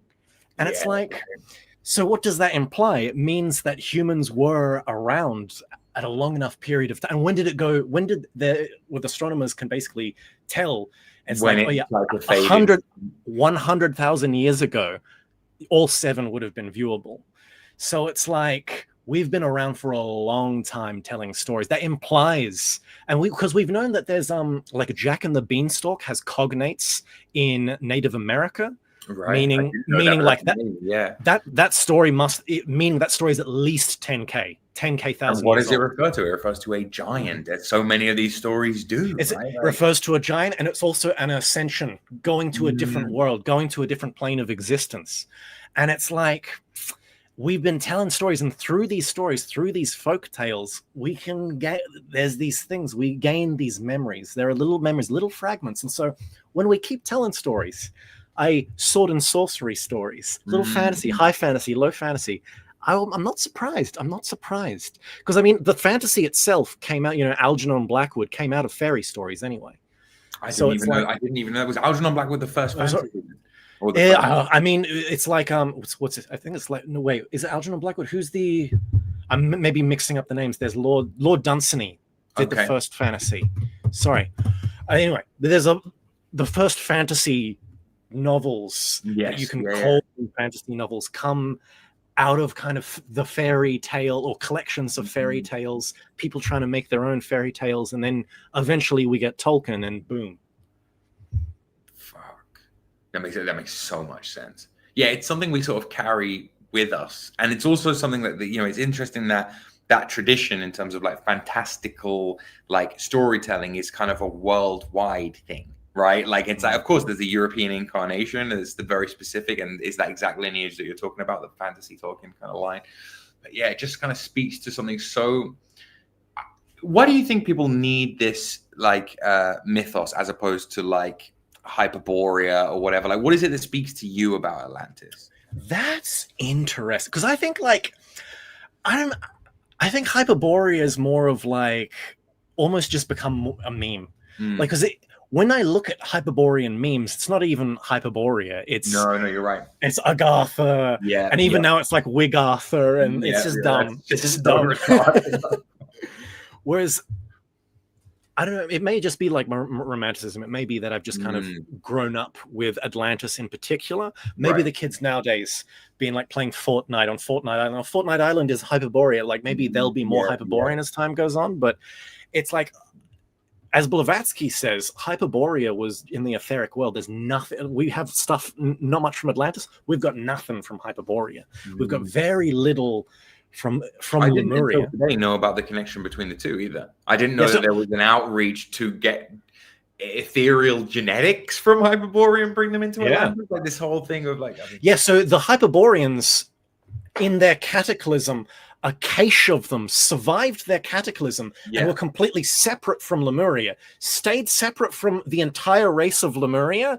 Then Lemuria went through their cataclysm. That cache of Hyperborean survived the Lemurian cataclysm and then lived through the races of Atlantis until the fourth subrace, where the internally they were told to go and like race mix basically. And that created the fifth Atlantean subrace. About Atlantis, you know, like somebody in Hollywood needs to get their act together and make an Atlantean epic based on the kind of fragments that we have. It's so fucking fantastic. I mean, I'm trying to imagine in my head like the armor and the architecture and whatever Atlantis is really difficult because it's somewhere between like Egyptian and Greek, and we don't have any reference points for it. What does a giant circular hall of mirrors made of? What does that even look like? You know what I mean? Maybe some kind of connection, some kind of almost has also like a Mayan feel, maybe like some fusion between like Mayan and Mesopotamian or something. Yeah. Easter, and even like they say the statues on Easter Island, you know, they've recently started excavating them and finding out that they go much further below the ground. Now, when you talk about like prehistory, we really only have our recorded history, which starts, I guess, in Egypt, or I guess you could argue Sumeria, is like a slither. It's like the visible light spectrum, you know, of what is actual human history. And even then, most of that's not even translated. Right. It's like 1% of like a Sumerian stuff has been translated. Oh, there's actually an awful amount of Greek that hasn't still been translated properly and just sits in vaults and archives and stuff. But yeah, fascinating. Guys, if you have any questions for Richard and I before we dip, because like we've been here for 3 hours now, like shoot them in the chat, put a Q on it, and just shoot it over in the chat. Maybe we'll take a few of them before we go. There's, I think, more war or something. Q, we sure elder races were human? What about a purely spiritual? So, this is what I was saying about Blavatsky saying the first race was literally like godlike, superhuman. They could levitate, had powers, or had indestructible bodies, and didn't need to eat. They would just need to absorb sun rays, and it's just like they're just ridiculous. She said even as far as the Lemurians, they were more porous. Like they actually more air could pass through a person. It's doesn't Steiner say the same thing, that man's form crystallizes over time? Yeah, because he continues on from Blavatsky. I think he gets more specific in some spots. Everyone has their own little takes on them. I think Gurdjieff just focuses mainly on Atlantis. He's not too. He's not too big. Gurdjieff's like summary of it, like Atlantis. His summary of Atlantis, for him, he said he kind of talked about the structure and the civilization. His was more talking about, he said there was a secret society called the Akhaldan Society, and they were like a group of initiates within Atlantis. Well, yeah, within Atlantis. Yeah. So perhaps in a completely different kind of group of initiates than the Temple of Naradek, independent, and they were the only time humanity had correct, pure, objective knowledge of the universe and had a complete science with 7 sections. Like our science now is only compared to one seventh of what they actually had. I can believe that as well. It doesn't seem like a stretch to me. This idea of like linear progress, of exponential progress through history, just always seemed like cope. Like always seemed like massive cope. Yeah. The electricity bit in what we just read was crazy. But the most schizo thing I ever heard someone say about Atlantis, and this isn't even written. This is just one guy being schizo. Let me just tell you. You know the Kabbalistic idea of the golem in Jewish mysticism. Oh, sure. Yeah, how a rabbi can get to a point where he can make a person out of clay and then ensoul the clay. He said that's a remnant of Atlantean technology, and the Atlanteans would enslave elementals and make robot bodies and put the elementals in the bodies. Clay people and so bring them to life of like how you, So Atlanteans had automatons. And I was like, automaton robots for servants. And I'm like, bro, that's so schizo. That's the most schizo thing I've ever heard. Love it. Isn't the next root race going to be created in the Cloaca Gentium known as America? So that's this is according to Blavatsky. So America is America, and it should be South America. It's like this mixing, because it's this thing of there's this flowing of the races, and then at the end everything's degenerated, so you may as well mix to hopefully get something out of that, and then you take the best out into the next race. The crop, and you make the Brazilians last root race. Let's go. God loves Brazil. Question: trying to bridge the Age of Aquarius and Atlantis streams, do we know what the future is made of and what civilizations will emerge? Well, it's kind of the same question. I would speculate that the future races, there's a really funny meme that's going around in like chuddy circles, which says like the future races of America, and it's like Judeo, Hapa, Teutonic, Brazilian. It's like they're very fun. That's kind of, I think, what's going to happen. That's something that has to be expected in this new Aeon, as much as it pisses people off. It's like it has to be expected. I think from like, because after Age of Aquarius, it's going to be Age of Capricorn, and that's a double. With Age of Aquarius governed by Saturn, and then Capricorn governed by Saturn, double Saturnian energies. I think architecture is going to become incredibly minimalist and brutalist and continue in that fashion. We're going to get some very totalitarian stuff going on, and everything's going to go secret and dark the Age of Capricorn. Oh, fuck yeah. So Dune coded actually as well. If you think about it, big monolithic, minimalist structures. Like, it's going to be fucking made of earth. It's going to be interesting again. Come around to that. Guys, thank you so much for joining us. Thank you, Richard, for a fucking banger stream. No problem. As you will notice, Richard's head is like a fucking library. Like, it's kind of insane. Thank you so much, man. For your time and everything. And obviously, thank you everyone who donated and stuff. Really, really grateful.